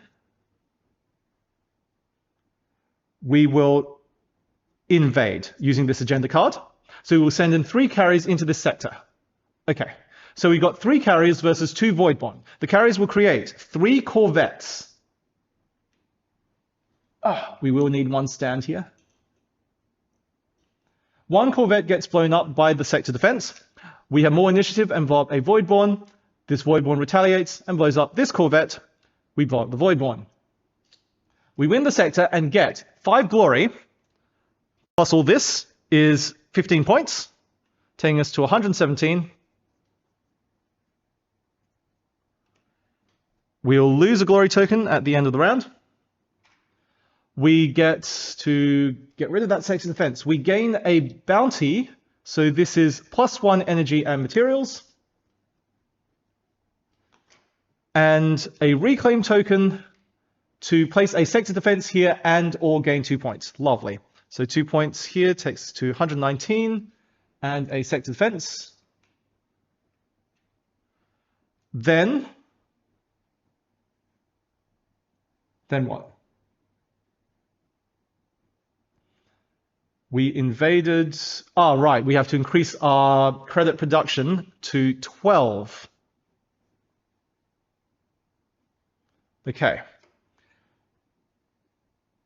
Then we will do heroic innovation. Research action. Okay, so we are storing this dominance agenda. We can store a 5th because of our central surveillance technology. And now when we do research, we pay for resources, then we produce credits and science. Currently, we're producing 15 science and 6 credits. Right, so we can pay 1 credit. This costs 4 wild resources. So 1 credit and then 3 of something else. We're about to overproduce food, actually. So let's pay 3 food. And now we can research. Yeah, let's do that in a moment. But first, let's produce credits and science. So we produce 6 credits, taking us to 10 credits. We currently have 5 science and we're producing 15. So we can only store 10 more science, taking us to a stockpile of 15. We overproduce 5 science, so we gain 5 credits. Now we also have 15 credits. Okay, so we have 15 credits and 15 science, as was foretold. We will gain 3 points for overproducing, taking us to 122. We also get to research, so we probably pick up deep space missiles then, because we don't need anything else. But also what I like about this is it will help us to conquer sectors without needing as much fleet power, especially at this stage of the game when our fleet power is so tied up in different sectors. Yeah, very hard otherwise to have enough forces to take all these like heavily defended Voidborn sectors. So deep space missiles, unfortunately there's not 4 points there, but we do gain 2 energy and a shipyard, which, if we're about to take this sector, should probably go in this sector. Because the ability of deep space missiles is, as Invader, if you have 1 or more adjacent shipyards or starbases, you may spend an energy to deal 1 approach damage. And so the approach damage would certainly help us take the sector. Yeah, that's fine. Okay, good. It does improve. It does increase our upkeep. So there's that, but we're going to have enough food anyway. That's fine. Oh, especially with all these trade tokens. Yeah, we haven't been able to spend all our trade tokens either. Fine. That's both actions of innovation and the agenda card resolved. Now we do the crisis. So this is a crisis of +1 power, which is simply 1 strength. And again, we defend everywhere. All of these sectors have sector defenses or star bases in them to defend. This has more initiative than 1. That's gone. All right. So finally, this is our 6th turn. We should play production, I believe. Production to get our 3rd food guild and make sure we have enough food for upkeep. That's played with this agendum. So let's reveal. Oh, it's another war. And again, with +1 Voidborn power. And then we get to upgrade a glory token. That's great. Okay, cool. So production's happening. Production is happening. Let's purify and redeploy. Okay, so we'll pay 1 food and 1 energy, but we can pay science instead of energy to purify a sector. We've got 1 more thing to purify in a moment. Don't worry, we'll get to it. And redeploy. And actually, I'm thinking if we move a carrier into this sector, it can defend it all on its own, and we can move both the corvettes. No, that's a bit silly. Yeah, we'll keep the carriers here. We won't redeploy. So that all 3 carriers can produce corvettes as we invade the rift. Okay, well, that was the optimize action. Then we can thrive. So we will go up on the society track, which will improve our population somewhere. Let's get this to 4, which will help with this agendum. And we get to purify. So we purify this sector here. Now, when you go up in population, cloning will get us a fleet activation, which we don't need, and a credit, which we don't need. Okay, it's a bit of a wash. I suppose, if we were min-maxing it, we could pay credit instead of the energy back here when we did the optimize action. So yeah, it's not going to matter really, but we'll save the science then and pay credit and gain 1 back now. And we're still at 15 credits in science. Good. Oh, but now we can use Novacon Palace and pay a credit to go up on one of these tracks, on our lowest track, which is a tie, so we can just go up any. And then we'll dip below 15 credits, which is annoying. I don't want to do that. I wonder if, because each time we play a card that advances us on a civ track, Novacon Palace advances us again. So that's, if we play 3 such cards next cycle, we'll be able to max out all our tracks anyway. That way we can save our credits now for the agenda scoring. I think that should be easy enough. And then it gives us a bit more time to develop guilds and things to benefit from the end of our civ tracks. So the end of the statecraft track will give us 4 points for every pure science guild, and the economy track 3 points for every sector with at least 1 pure guild. So we don't want to trigger those too early anyway. Fine, we're going to forego the Novacon Palace ability then. That was a bit weird, but yeah. We will also do this agenda action. So let's build our 3rd food guild. And it doesn't really matter where this goes, right? Because we've already maxed out our food production. So yeah, just put in this sector then. And then we get to produce food. So we've got 2 stockpiled food with 15 production yield. So we go up to 15 stockpiled food and overproduce, gaining 3 points. Right. So I guess that's done. And we should store this wealth agenda rather than the previous one, because it's about to score us 24 points, whereas this card scores us 4 plus 9 plus 4, 17 points. Not enough. Okay, so this goes away. And we've done production. Now we can resolve the war. So skirmish happens with +1 Voidborn attack. That's a total strength of 1. And yeah, again, we defended everywhere. We'll pay these resources. So that's going to be 1 materials, 1 energy. Let's just pay a science, and another science. Okay, Now, for successfully doing that, we upgrade one of our glory tokens. This 4 is going to become a 5.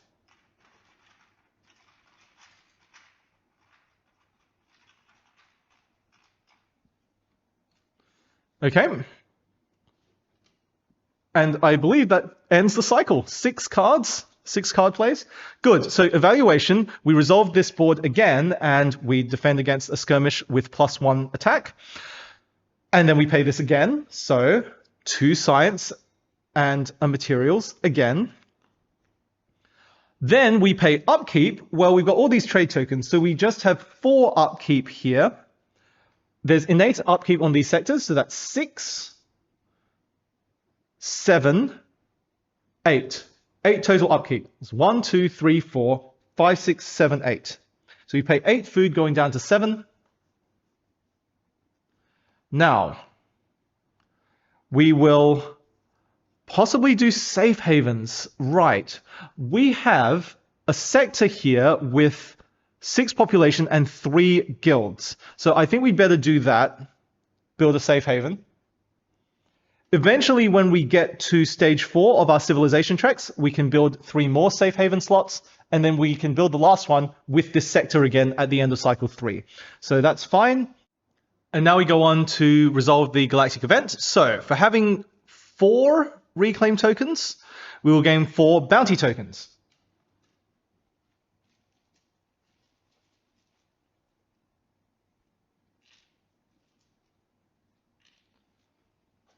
All right, let's see what we got here. So, right. We can gain 1 food, 1 materials, and 1 food, 1 materials, 1 food, 1 energy, 1 materials, 1 science. Because we are so rich, we might not need to gain all of these. Let's gain anything that gives us food, because we'll need to build up our food again to pay upkeep next cycle. And that might actually save us from having to do a food production action. So let's gain 3 food, 2 materials, and 1 energy.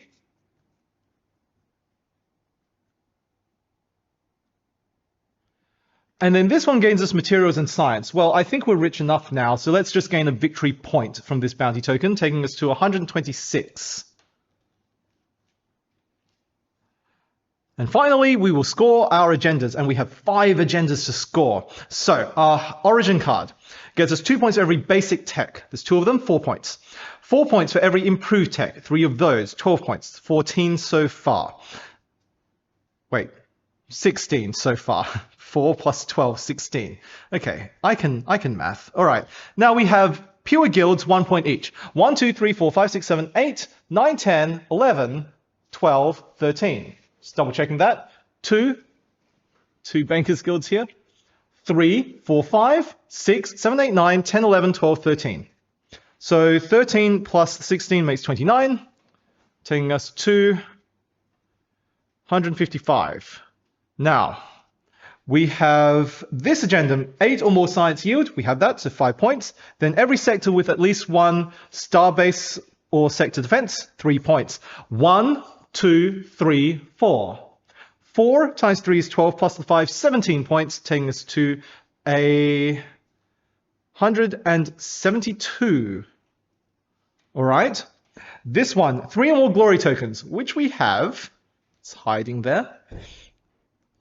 4 points. And then for every 3 stockpiled credits, 4 points, we have 15 credits. That's 5 lots of 3. So 20 plus 4, 24 points, 196.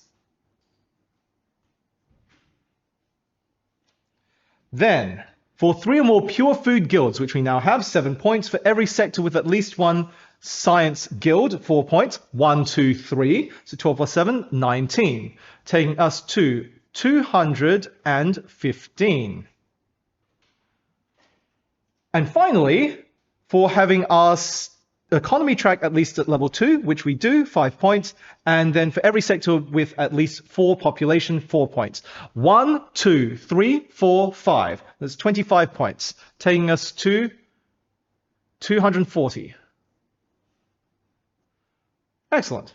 Okay, that's looking pretty good. So with that out of the way, we can start the third cycle. Let's draw 3 new heroic cards: Leadership, Reinforcement, and Prosperity. Then we will reset the alert deck. We need 2 2s and 2 3s. That's what we have here. And a war. The last war. Mix those in.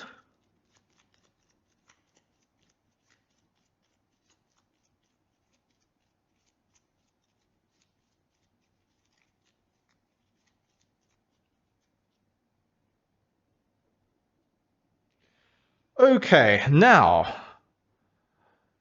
get rid of that trade token and clear these improved technologies, gaining 4 new ones. And a new event from cycle 3 is Revenge of the Novarchs. So we will play 6 cards this cycle. Place a sector defense on every Voidborn sector with 2 or fewer Voidborn. Oh, wait, we forgot something. This galactic event, evaluation, place a Voidborn in each sector with a Harbinger. So,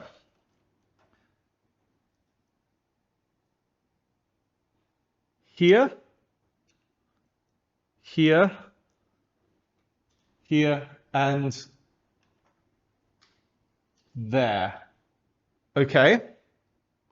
Now, Revenge of the Novarchs. So for having...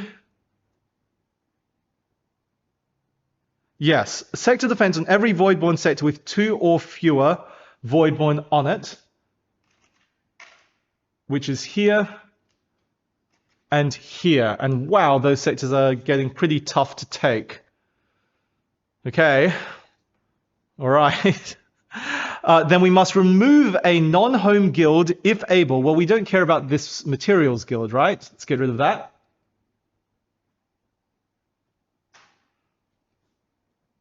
We move corruption any number of times, which we don't have any corruption. Now, at the end of this cycle, we get 3 points for every stage of our civilization tracks. And so if we max out our tracks, we will have 12 stages. That's 36 points. Insane. That's really awesome. Alternatively, you can get 1 point for each activated fleet power and 2 points for every deployed fleet power in pure sectors.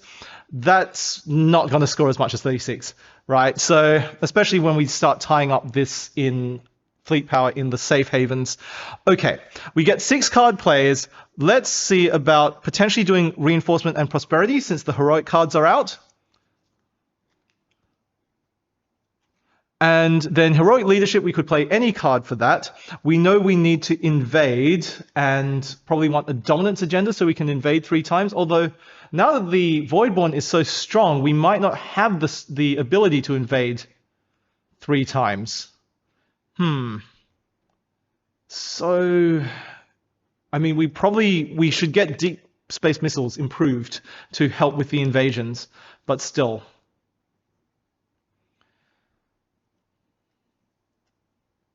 So innovation could research that technology.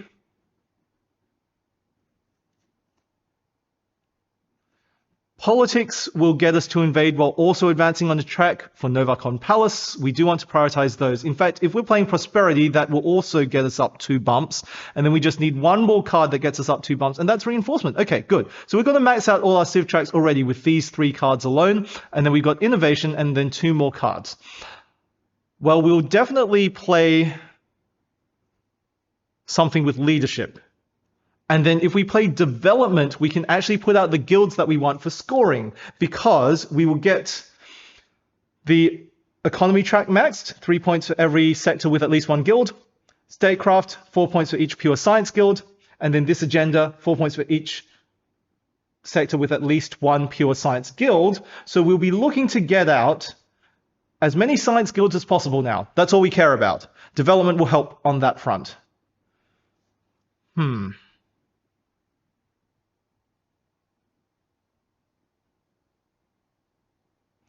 All right, let's see if we can make a development play. Sorry. And then any card for Leadership. Oh, but that's still only one conquest with politics, unless we pick up another dominance agenda. So if we get two dominance agendas, we play one with innovation, and then we play one with leadership. So just using the temptation card here to substitute for that, because I don't think we want even more corruption at this stage. And we don't need even more civ bumps. So I know I'm not playing this card for itself. We'll play it as leadership. We can pick up agendas from the innovation card as well as from prosperity. So we probably want to do prosperity earlier.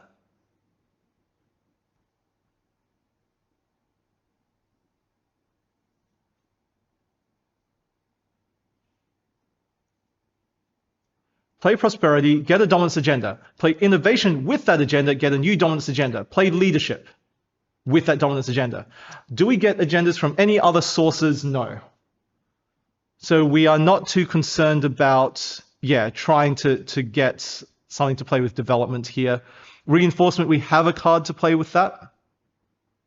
Okay. I think we should start with...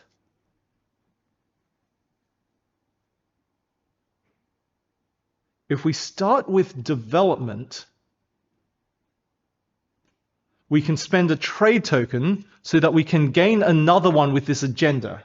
Because remember, we're going to get enough civilization bumps, so we don't need one more from this agenda card that we'll play with prosperity.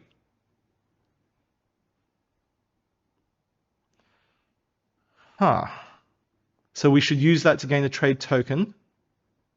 Harmonize can improve population, which is not so important now that we have a number of systems at 4 pop, but we can start improving our home sector. Politics can also improve population. We're not going to have enough trade tokens. We're about to gain a new one. Okay, let's play development. Let's play development with a trade token. Then we will play prosperity to gain a trade token back with this agenda. And then we will have a dominance agenda. We invade with innovation and improve deep space missiles, which we'll research with the card. We'll need to invade again with politics and leadership, and then reinforcement will actually help replenish our forces before our final attack. Right, there's our 6 card plays penciled in. And so if we are indeed starting with development and the trade token, let's now reveal the alert. It's a level 2.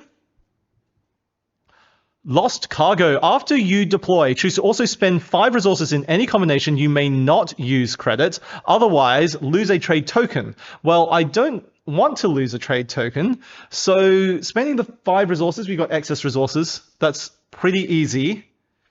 Are we deploying soon, though? That's the question.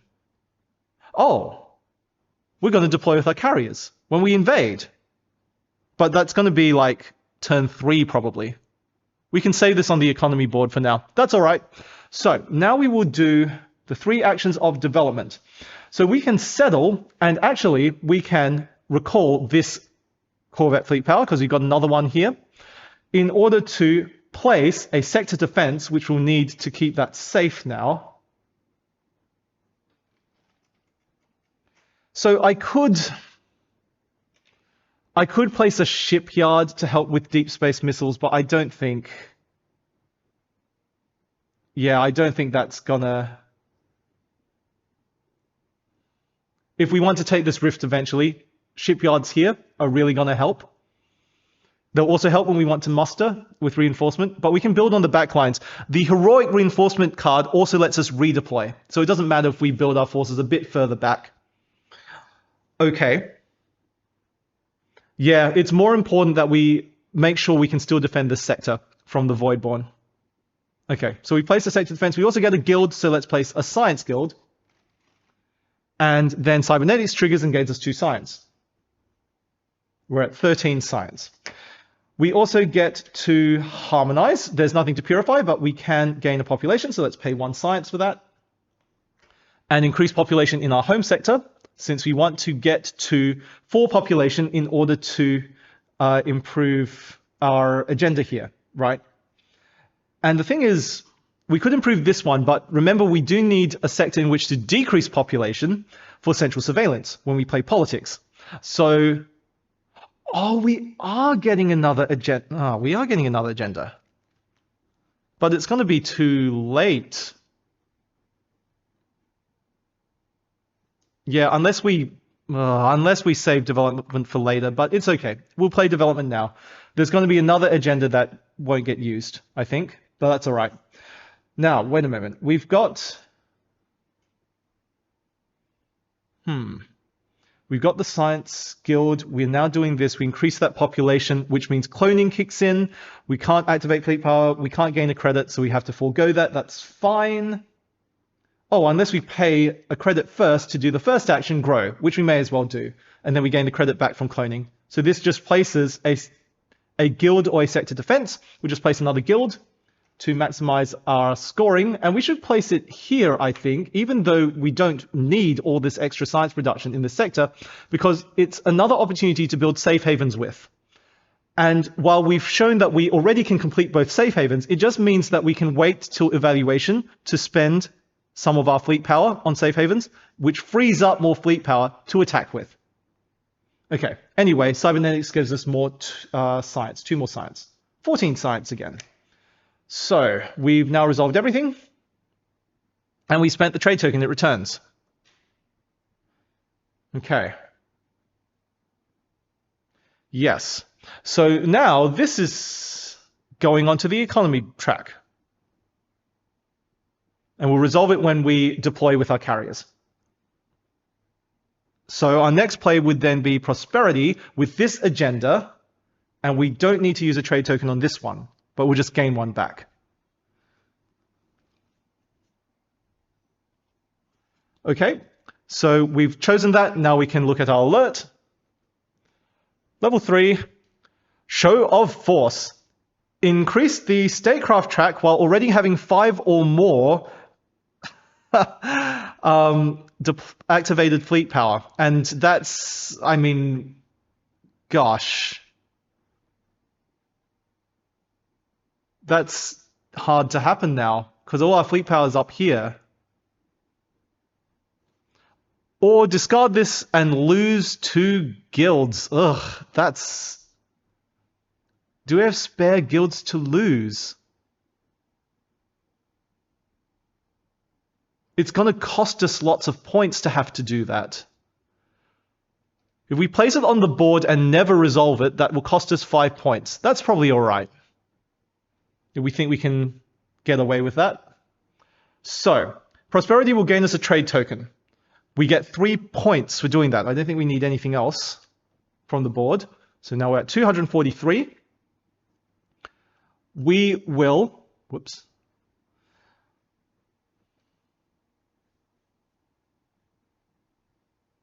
We will deactivate 1 fleet power. We can build more shipyards this way. Good. Deactivate the fleet power, pay in energy and materials. We'll pay a science and materials. Pay a science and a credit. Are we producing again? Yes, we will, with innovation. So, yes, we may as well start spending science and credits now. Okay. We do that in order to gain a new agenda, which we determine needs to be a dominance agenda. I don't think anything's going to score as high as our current one. Certainly this one won't. It's 4 points for having a civ track at stage 3, then 3 points for every sector with 3 or more population. And this is already 4 points for every such sector. Yeah. Let's look at 2 at the top just in case. Yeah, those aren't going to score more anyway, but we'll just pick one. And we'll play it simply for the action and discard it later. We also place a sector defense. Or a shipyard. Right, so now we want shipyards to be adjacent to the sectors that we're about to take. So we better place one here. Okay. Then we also get to flourish. We pay 1 materials, we pay 1 credit, to bump this track forward, which is going to allow us to score our glory tokens. And we have 14 points worth of glory there. So 14 takes us to 257. Then Novacon Palace kicks in and we can pay 1 credit to go up one of our lowest tracks and get another dominance agenda, or we can score now. We can score an agendum straight away, but do we think we can increase the scoring of these any more first? So that one's getting us 20. This one's getting us 17 still. This is a starting agenda. We can't score that with this ability. This one will get us 1, 2, 3, 4, 5 sectors with science guilds now. So 27. That's not bad. This one, 4, 1, 2, 3, 4, 5. That's 25, but when we play politics and go up statecraft to the end, no, sorry, when we play politics and get the population bump from the bottom action, we will increase this to 4. This would be 29 points. Okay, we'll wait, we'll hold off on that. Let's just go up here and get a dominance agendum. We did want a second one. And so again, just look at 2 off the top. 18 plus 22. Stockpiled resources, we won't... Yeah, they won't score as highly as this one anyway, but let's just keep 1. Okay, so we've got... Sorry. We're playing this one. We've played this one now. Yes, we just gained these 2 dominance agendas, which we're about to play later. We'll play this one with reinforcements. Cool. Wait a moment. So we need to store this because our current might agenda is scoring 12 for 4 sectors with sector defenses or star bases. 2, 3. Oh, we got 5 of them. Right, that's actually scoring 20. But this one scores 5 points for having 3 or more pure sector defenses or star bases, and then 2 points every deployed fleet power. 1, 2, 3, 4, 5, 6, 7, 8, 9, and then possibly more later. This is going to score more. Yeah, let's substitute that. That goes away.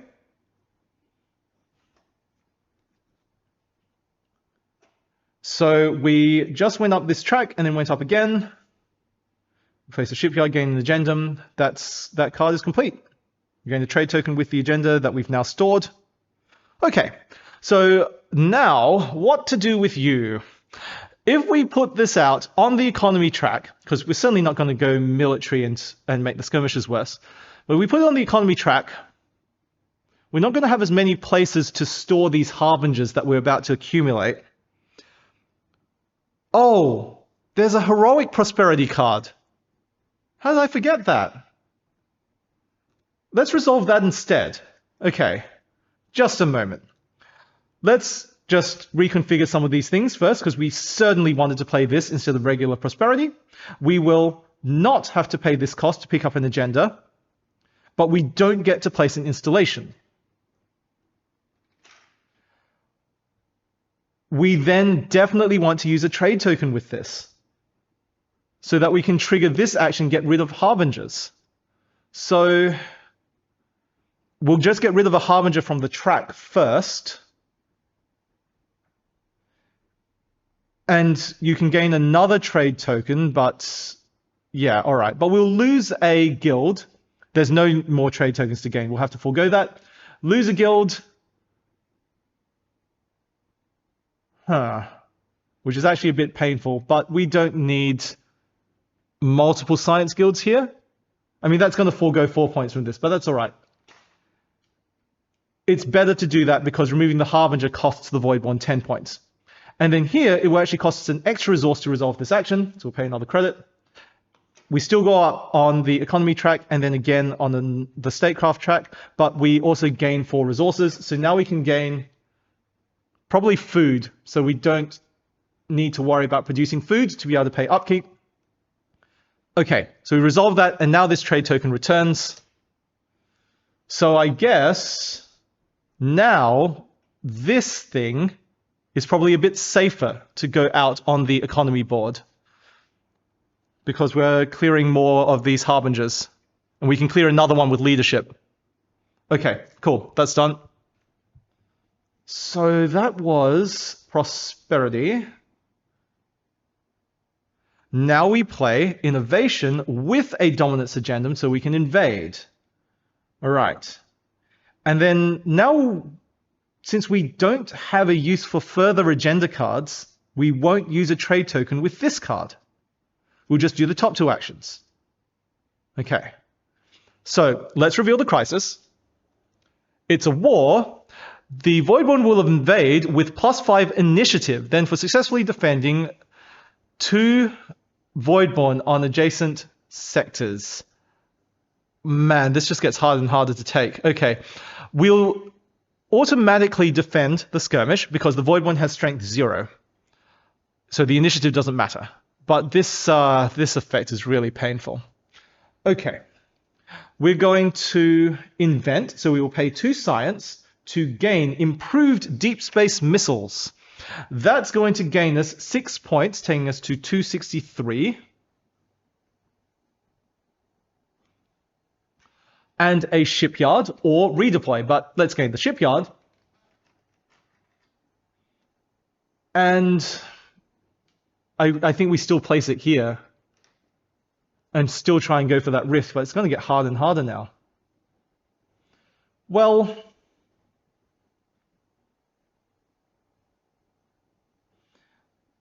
yeah, all right. So we'll now be able to do this effect, which is when we invade, and indeed on defense as well. For each adjacent shipyard or starbase, deal 1 approach damage to a maximum of 2. In fact, that does mean that we can defend from skirmishers more easily and could probably just place Voidborn on the military row from now on. Okay, we should look to do that. In any case, we just done the invent action. Now we can do the research action. So we'll pay 2 food, but actually 2 credits, because we're going to max out these stockpiles again. So now we will produce science and credits, and again get to 15 in each over producing science. So just so you can check, here's the numbers. We have 6 credit production and 9 stockpiled credits, 15 science production, and 11 stockpiled science. So we go up to 15 science and overproduce, gaining 3 points, and then get up to 15 credits as well. Then for each pure science and credit guild, gain 1 point. 1, 2, 3, 4, 5. Oh, 6, 7. Yes? 1, 2, 3, 4, 5, 6, 7. 7 points, taking us to 273. Right. We also get to invade. So let's send these forces in over here. And our deep space missiles will deal 1 approach damage. So that's 1 Voidborn taken care of. We have 3 carriers versus 4 Voidborn fleet power. So the 3 carriers will make 3 corvettes. 1 gets blown up by the sector defense. Now we have 5 initiative versus 4. So we blow up a corvette here. They blow up a corvette of ours. We blow up another Voidborn. They blow up a corvette. We blow up another Voidborn. They blow up a carrier. We blow up a Voidborn. Right. When we deployed those corvettes with the carriers, this kicks in. So choose to also spend 5 resources in any combination. You may not use credits. So we'll just spend 5. We'll spend 4 energy and 1 materials, because that puts us at 4 stockpiled each. Oh, we're about to gain resources from liberating the rift, aren't we? So it doesn't matter anyway. But yeah, that one's done. Okay, so now we'll gain a Harbinger, and it's actually fine to put it on this row, because everywhere the Voidborn attack is adjacent to at least 1 shipyard or has a sector defense in it. And so, yeah, we're well defended everywhere. So even with 5 initiative, plus 5 initiative, the Voidborn get blown up before they can attack us. Okay, then this will flip. And we get to purify or gain 5 resources. Well, we'll just gain 5 resources. We'll gain a food and then 2 energy and materials. And 2 materials, yes. So now we're at 15 food, 6 energy, 6 materials, 15 credits, 15 science. Great. And then that's done. So now I'm a bit worried that we might not have the forces to take all this stuff. We need to reinforce first. Now that's annoying. All right. So that's our innovation turn done, and we'll get rid of this agenda. We've already got a better one. And we will then probably do reinforcement, right? But if I reinforce first and attack, I'm not going to have my forces available to attack again. The thing is, wait, why am I concerned with keeping the sector? I've got 2 carriers in here. I could just abandon the sector. It should have 1 population, by the way. And sorry, I forgot, when resolving the war as well, we had to put 2 Voidborn fleet power out in adjacent sectors for successfully defending. So what was the target sector? The Voidborn fails everywhere and can't remove any of my fleet power. So they would target the highest population. This one's highest, but it's not adjacent to Voidborn. Everything else is 4. Highest population pure with more guilds would be this sector, I believe. Okay, so this is the target sector for this war. And then we have to place 2 Voidborn fleet power adjacent to it for successfully defending. Well, 1 can go here, but no more can fit. So the other one has to go somewhere else. Let's put it in this sector that, again, we don't care about. Now that war is done, and we don't need to reinforce if we abandon this sector. So we can go ahead with politics. We send in 2 carriers. They create 2 corvettes. This starbase and shipyard will blow up 2 Voidborn using deep space missiles. So we're only left with 1. The 2 sector defenses kill the corvettes, and we have the 2 carriers left to kill the final Voidborn. Okay, politics then. Politics, then reinforcement, then leadership. Heroic reinforcement. Let's not forget a heroic card again. Okay, so we're going to play politics, and we're going to do it with a trade token. Do it with a trade token. So we can improve our population here, which is going to improve this tech. I mean, that's 4 points. Otherwise, if we save our 2... Oh, it's more than that. It's 8 points, because we're going to score it again here with this civilization track. Yeah, that's better than using it on both of these cards. We definitely use the last trade token here with leadership. But heroic reinforcement, we just need to muster and then redeploy while going up a track. We don't need the last effect, although it would be nice to place out sector defenses to score. No, we've gotten rid of that agendum. It would be nice to place a shipyard. Wait a moment. Will we have it? We're going to have 5 fleet power here, but we can send a carrier over there with a deploy action and create, let's say, 2 more, then invade with those. 3 carriers and 3 corvettes are going to defeat that. We're not going to have all this fleet power if we are about to go up on these tracks and do the safe havens. Uh-oh. We need to play politics and reinforcement before we invade, and that's going to max out our 3 safe havens. So we need to spend, well, we could just build 2 safe haven slots and build the remaining 2 using these 2 sectors. So we would have 3 fleet power to spare. 3 fleet power going into this sector with 1 shipyard to fire on Voidborn means we lose. How annoying. Duh. Okay. new plan, heroic leadership can let us copy a preferred focus action. We could use leadership to copy the reinforcement focus to muster, or we could use it to go up on a track and then max out 2 tracks with safe haven so we have enough fleet power to use.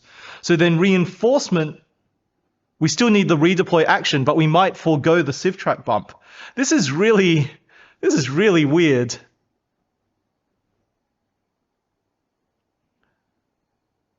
Would we even need to redeploy then?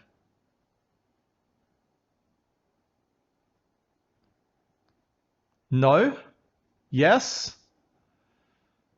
Oh man, because if we can place another shipyard out with this action,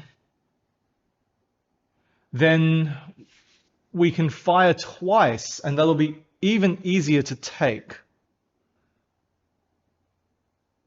I think we need to redeploy though, because we're going to have 2 carriers here after our current invasion. Then we cannot... Like, we don't want to float a carrier here. It would need to come up all the way up there. Okay, fine. So here's how we're going to do it. We're going to do this action here to increase population in our home sector with the trade token. And so we will pay 1 energy, 1 science, but we'll pay a science in place of energy. Then we can relocate the corruption, but we have none. Then we go up in population here, which triggers cloning so we can gain a credit, but we already have max credits. We already have max fleet power. Okay, so then we will do the inspire action. Oh wait, we should invade first because we might get a science guild here. Oh, but we still wouldn't be able to score for it. It doesn't matter. Let's just do this action next anyway. So we pay 2 science and materials, but we will pay credit as materials. And so we get to activate the fleet power, but it's already maxed. Then we invade. We're going to abandon this sector. So this is going to become corrupted, and we lose a glory token. Then 2 Voidborn appear with a bounty token.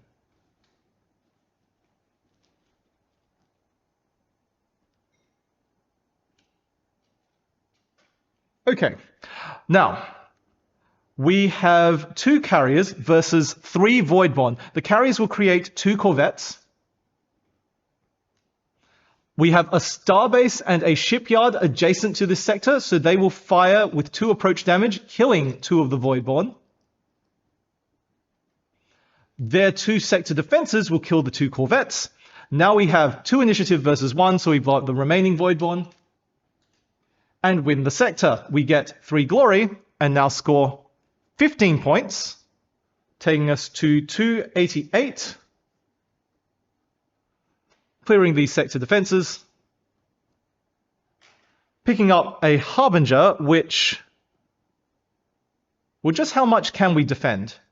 In this sector, 1 approach damage and another 1 from the adjacent starbase. So we can only afford skirmishers to go up to 2. Yeah, okay. So the Harbinger has to come out here. I didn't reveal an alert. Let's look at that before we resolve anything else from this attack. Level 3. Keep a dominance agendum after using its action to successfully invade a sector with 5 or more population. That's not happening. Otherwise, discard this to put a Harbinger on the map and resolve a skirmish. I mean, we can do the skirmish, it's just more Harbingers really suck. But yeah, I think it'll have to be that. We'll have to discard it. Okay. Because we can clear the 2 Harbingers. Right. We're going to get a Harbinger when we invade the Rift, and then this Harbinger plus the one we're gaining from this crisis, we can clear when we do the safe havens. Right. So we will continue with our invasion resolution here. So let's get these tokens. 4 points. 292. a sector defense and 2 points, 294. So actually now this sector can withstand skirmish value 3. We can put another Harbinger on the military track. This sector, the same. Yes, the same everywhere.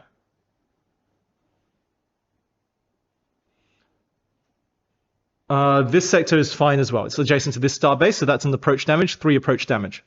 Okay, so we can survive a skirmish of 3, which would be the +2 here, +1 from the evaluation step. Okay, sorry, there's one more thing here, which is a materials guild or one resource of our choice. Let's place the guild, because that will also gain us 2 materials from cybernetics. Then, having resolved all that,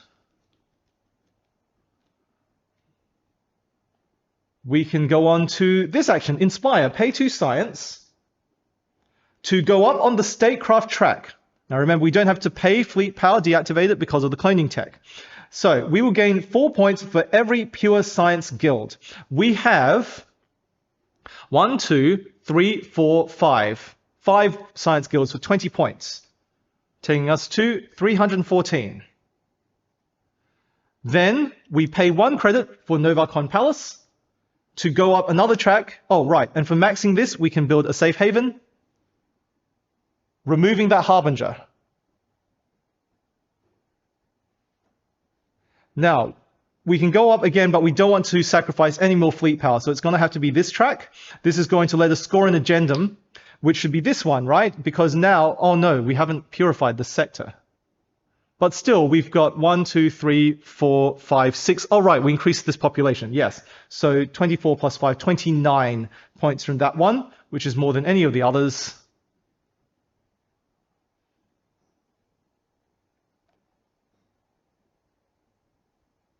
One, 2, 3, 4, 5, 6, 7, 8, fleet power 16 plus 5, 21. Yeah, okay. So we'll score this 29 points, taking us to 343. And that's it for that turn. So this trade token returns, and we should go on to do reinforcement, heroic reinforcement. And then when we follow up with heroic leadership, we will get to invade and build safe havens with by copying the reinforcement focus, which would then be in our discard pile. Okay, so here's reinforcement, heroic reinforcement, this agenda card, and let's look at the this crisis. Sorry. So we place a Harbinger on a sector, has to be an adjacent Voidborn sector that does not yet have a Harbinger, and so it could be either of these. We'll just place it here. It's going to get removed by the end of the game anyway. We do a skirmish. We've already determined that we are defended everywhere. So that's successful. It's gone. Now, heroic reinforcement is chosen. We look at our next alert. It's a level 2 crisis, which says, scientific breakthrough while resolving a progress focus, trigger science overproduction. And you can discard this to resolve a skirmish with +1 Voidborn power. Well, we'd better not put another Harbinger out just yet on the military board. And then we get to remove a sector defense. Oh gosh, that also makes things more difficult. We can remove it here. Because this sector, no, this sector is still adjacent to Voidborn, but, oh man. Huh. Maybe we can't put Harbingers on the military row. Figure that out in a sec. We could put it on the economic row. Yeah. Okay, so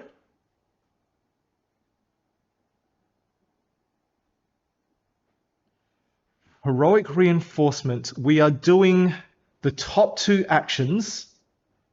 So we will first muster. Okay. So we're going to pay 4 materials. We can pay 4 credits. Actually, sorry. We want to store up our credits to score with this agendum. So let's pay the actual materials. I think we can afford it. 4 materials to activate fleet power, but that's not relevant. And then muster at our shipyards, which includes carriers. And I think we just create carriers here. So we can create 3 carriers paying 3 food.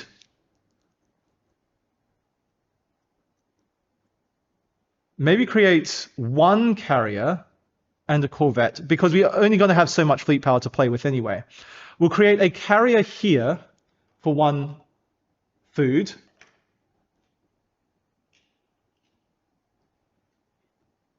And corvettes in these adjacent sectors at the starbase and the shipyard.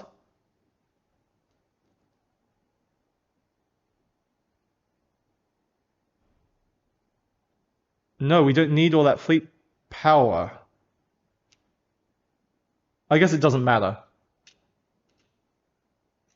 Yeah, all right. Because now we would do accelerate, pay 4 of any resource, so we can pay 4 science, in order to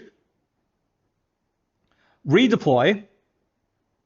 Oh, that's a reason, actually. Sorry, let's make a carrier instead of this corvette paying a food, because the carrier has salvo absorption. So that frees up this corvette to move away, and we can get rid of this sector defense for that crisis and still defend this sector even at 3 Voidborn power.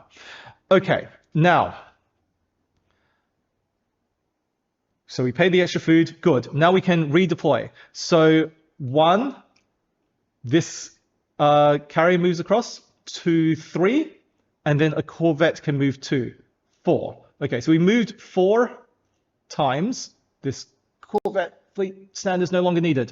So we've got 3 corvettes and 2 carriers in this sector. We also get to gain 4 resources of our choice. Let's just gain 2 credits and 2 food again. And then we can go up on these tracks, but we don't have the fleet power to spare. We need this to create a corvette with our carrier. Do we? We've got 2 carriers, 2 corvettes moving in. We are going to get another shipyard from this effect. So we will actually have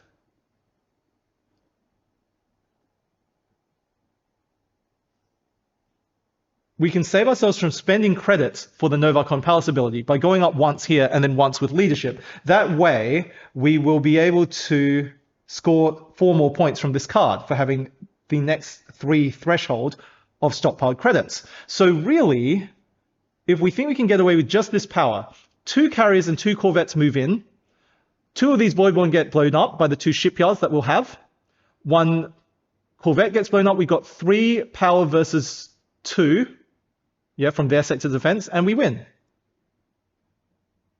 Okay, that works. So in that case, we can do this accelerate action and go up one of these tracks. So we'll go up this one and gain 15 points. That takes us to 358. Okay. So now that the reinforcement card is completely resolved, that can be discarded. And now the crisis can be discarded by resolving a skirmish with +1 power, but again, we defend well enough everywhere. And for successfully defending, wait a moment, place a sector defense. Okay, I got really confused there. I thought that meant remove a sector defense. This is place a sector defense on an adjacent Voidborn sector. So we'll just place it, adjacent to where the skirmish was. Well, wait a moment, this should be at 4. Ah, we're making a mess. So this can go out. That still gets attacked, right? No, this is the target sector now, because now it's next to Voidborn. So we'll put a sector defense there. Yes. Okay. I don't know why I was so worried. Don't worry for nothing. That's gone. And now we can do our final action. That's 5 so far. So here's our 6th turn. No, not temptation. We'll play the temptation card, but use it to play heroic leadership, resolving it with this card. Oh, and we forgot to resolve the agendum as well. So this would get us a shipyard, as we said, in this sector. And we don't want to store this card, so that goes away. Now, let's look at our next alert, which is a level 2. And so This crisis is panic in the fleet. After resolving a conquest focus, choose to also recall 2 fleet power. Well, we're not going to play conquest, we're playing leadership. But then we can discard this to lose 2 installations not in our home system. And at that point, we can safely lose the shipyards. We won't need them. They don't help us with scoring. So that's fine. Very easy. Good. So leadership, we should play this with the trade token. All right. We're not going to gain any further glory from taking the rift. So we may as well do this first. We will pay 4 resources. So 4 science that we don't need to score our glory, which is 15, taking us to 373. Then we can do... We need to attack before we do the safe haven, right? Oh, sorry, when we did the safe haven, we were supposed to put this cube out.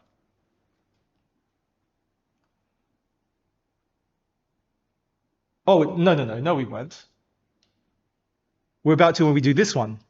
Okay, so we're going to repel. So we will pay another science to remove a harbinger. So that's gone. Then we will use the agenda card to invade, and then finally we'll follow up with this utilize action. So we are going to invade this sector with 2 carriers and 2 corvettes.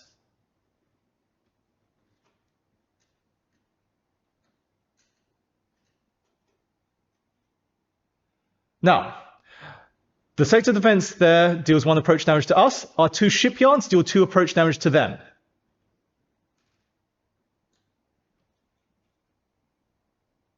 But also first, our carrier makes 1 corvette. Since that's all the fleet power we have available, that gets blown up by the sector defense. Now, we have 4 initiative versus 2, so we blow up a Voidborn. They blow up a corvette. We blow up a Voidborn. And we win. So, this Harbinger comes to us, and it can go out here on the economy row, because the game's about to end. And we will flip the tile, which can let us purify or gain 5 resources. And we're about to purify this sector with the leadership card. So we'll just gain 5 resources, gain 2 materials. So we've got 6 of each, materials and energy, and 3 science.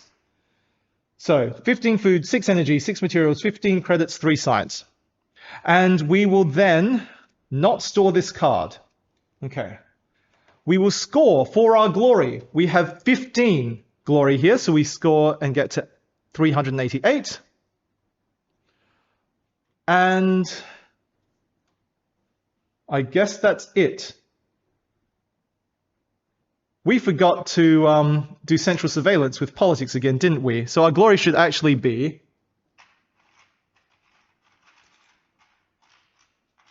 Where's a 4 token when you need one? That. So really, when we scored glory with the politics card, and then with the leadership rise ability, and then with this attack, we would have scored 1 more point each time, taking us to 391. Okay. It won't matter. We're winning anyway, but, you know, just so you can see, okay, this is what's possible if we played a bit more optimally. And then we can do our utilize action. So we will pay a glory token to purify here and go up on a track. So we are going to advance on this track, and now we get 3 points for each sector with at least 1 pure guild. So that's going to be 1, 2, 3, 4, 5, 6, 7. 1, 2, 3, 4, 5, 6, 7. 7 such sectors gets us 21 points, taking us to 412. Now, we also get to build a safe haven. Right. Now, our turn is done, and we look to the crisis. We must discard 2 installations. Let's just get rid of 2 shipyards. That's gone. And we go to evaluation. So there's going to be an attack with +1 Voidborn power, but we defend well everywhere. And then we will pay 2 materials, 2 energy, and 2 science, which we can afford without paying credits to maximize this agenda again. Then we pay upkeep, and we've got 10 upkeep among our cards here, agenda cards. 10, 11, 12, 13, 14 from these 2 sectors in the innate upkeep again. So 14, that puts us down at 1 food. Then we will get to build out safe havens. We have 2 sectors with 6 population and 3 guilds, and they're pure. So we will build safe havens twice. We have 1 spare fleet power, but we can deactivate, we can recall the corvette to then be able to pay the other. And this, oh, we've got too many effects. This will let us, I guess, get rid of a Harbinger then.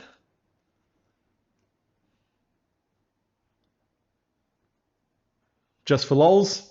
So that's all for that. Galactic event. Well, we'll score 36 points from Revenge of the Novarchs. Again, we've got all 3 of our civ tracks maxed, so that's 4, 8, 12 civilization stages. 12 times 3 is 36. So now we are at 448. Okay, and then we score our agendas. So, origin card, we've got 1 basic agendum, 2 points.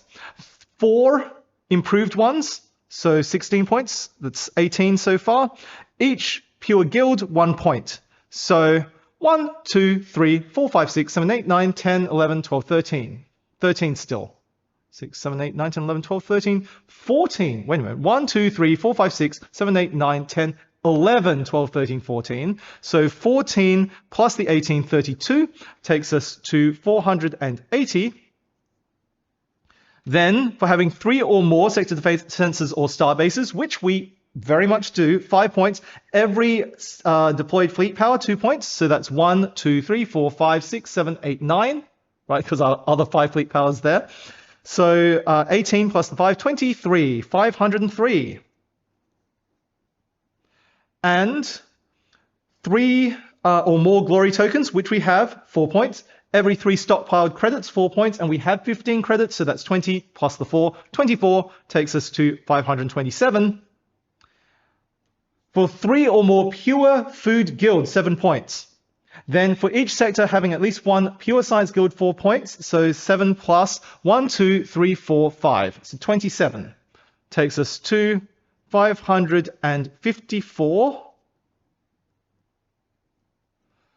Finally, this one, we've got our economy track at stage 2 or higher, 5 points, and then for every sector pure with 4 or more population, 4 points, 1, 2, 3, 4, 5, 6, 7. So that's 33 points. So that takes us to 587. All right, so we've ended on 587 points. We just need to make sure that the Voidborn haven't overtaken that. Spoiler alert, they obviously haven't. They never score anywhere near this high. All right, so let's look at the scoring equation here. So for having played on hard mode, the Voidborn start with 140 strength. Each open rift is 30 points. We've closed both rifts. Each incomplete safe haven, 20 points. Well, we've completed both safe havens. Each catastrophe, 20 points. We have 3 catastrophes, so that's 200 points so far. Each harbinger on a sector. We cleared all harbingers from sectors. These ones don't score, so 10 points for each such harbinger. That's 0 points for them. Every consume technology, 5 points. There's no consume techs. Every crisis card on the board, 5 points, so that's 5 more points to them, so that now puts them at 205. Every fallen house sector, 3. So that's 208 points. Every corruption, 2, 1, 2, 3. So that's 6 more points, so 214. And then every population in Voidborn sectors, a point. So 1, 2, and then 4 and 1 there, so that's 7 more, so 221. So we have the Voidborn is on 221 points compared to our 587. We have achieved victory. Amazing. So I hope you enjoyed that, and if you've got any thoughts on strategy or how I might have played better, please comment down below. I will be releasing another video shortly with the other highest complexity scenario. I'll release that in about a week's time, so hopefully you'll join me then. But until next time, that's another dead robot.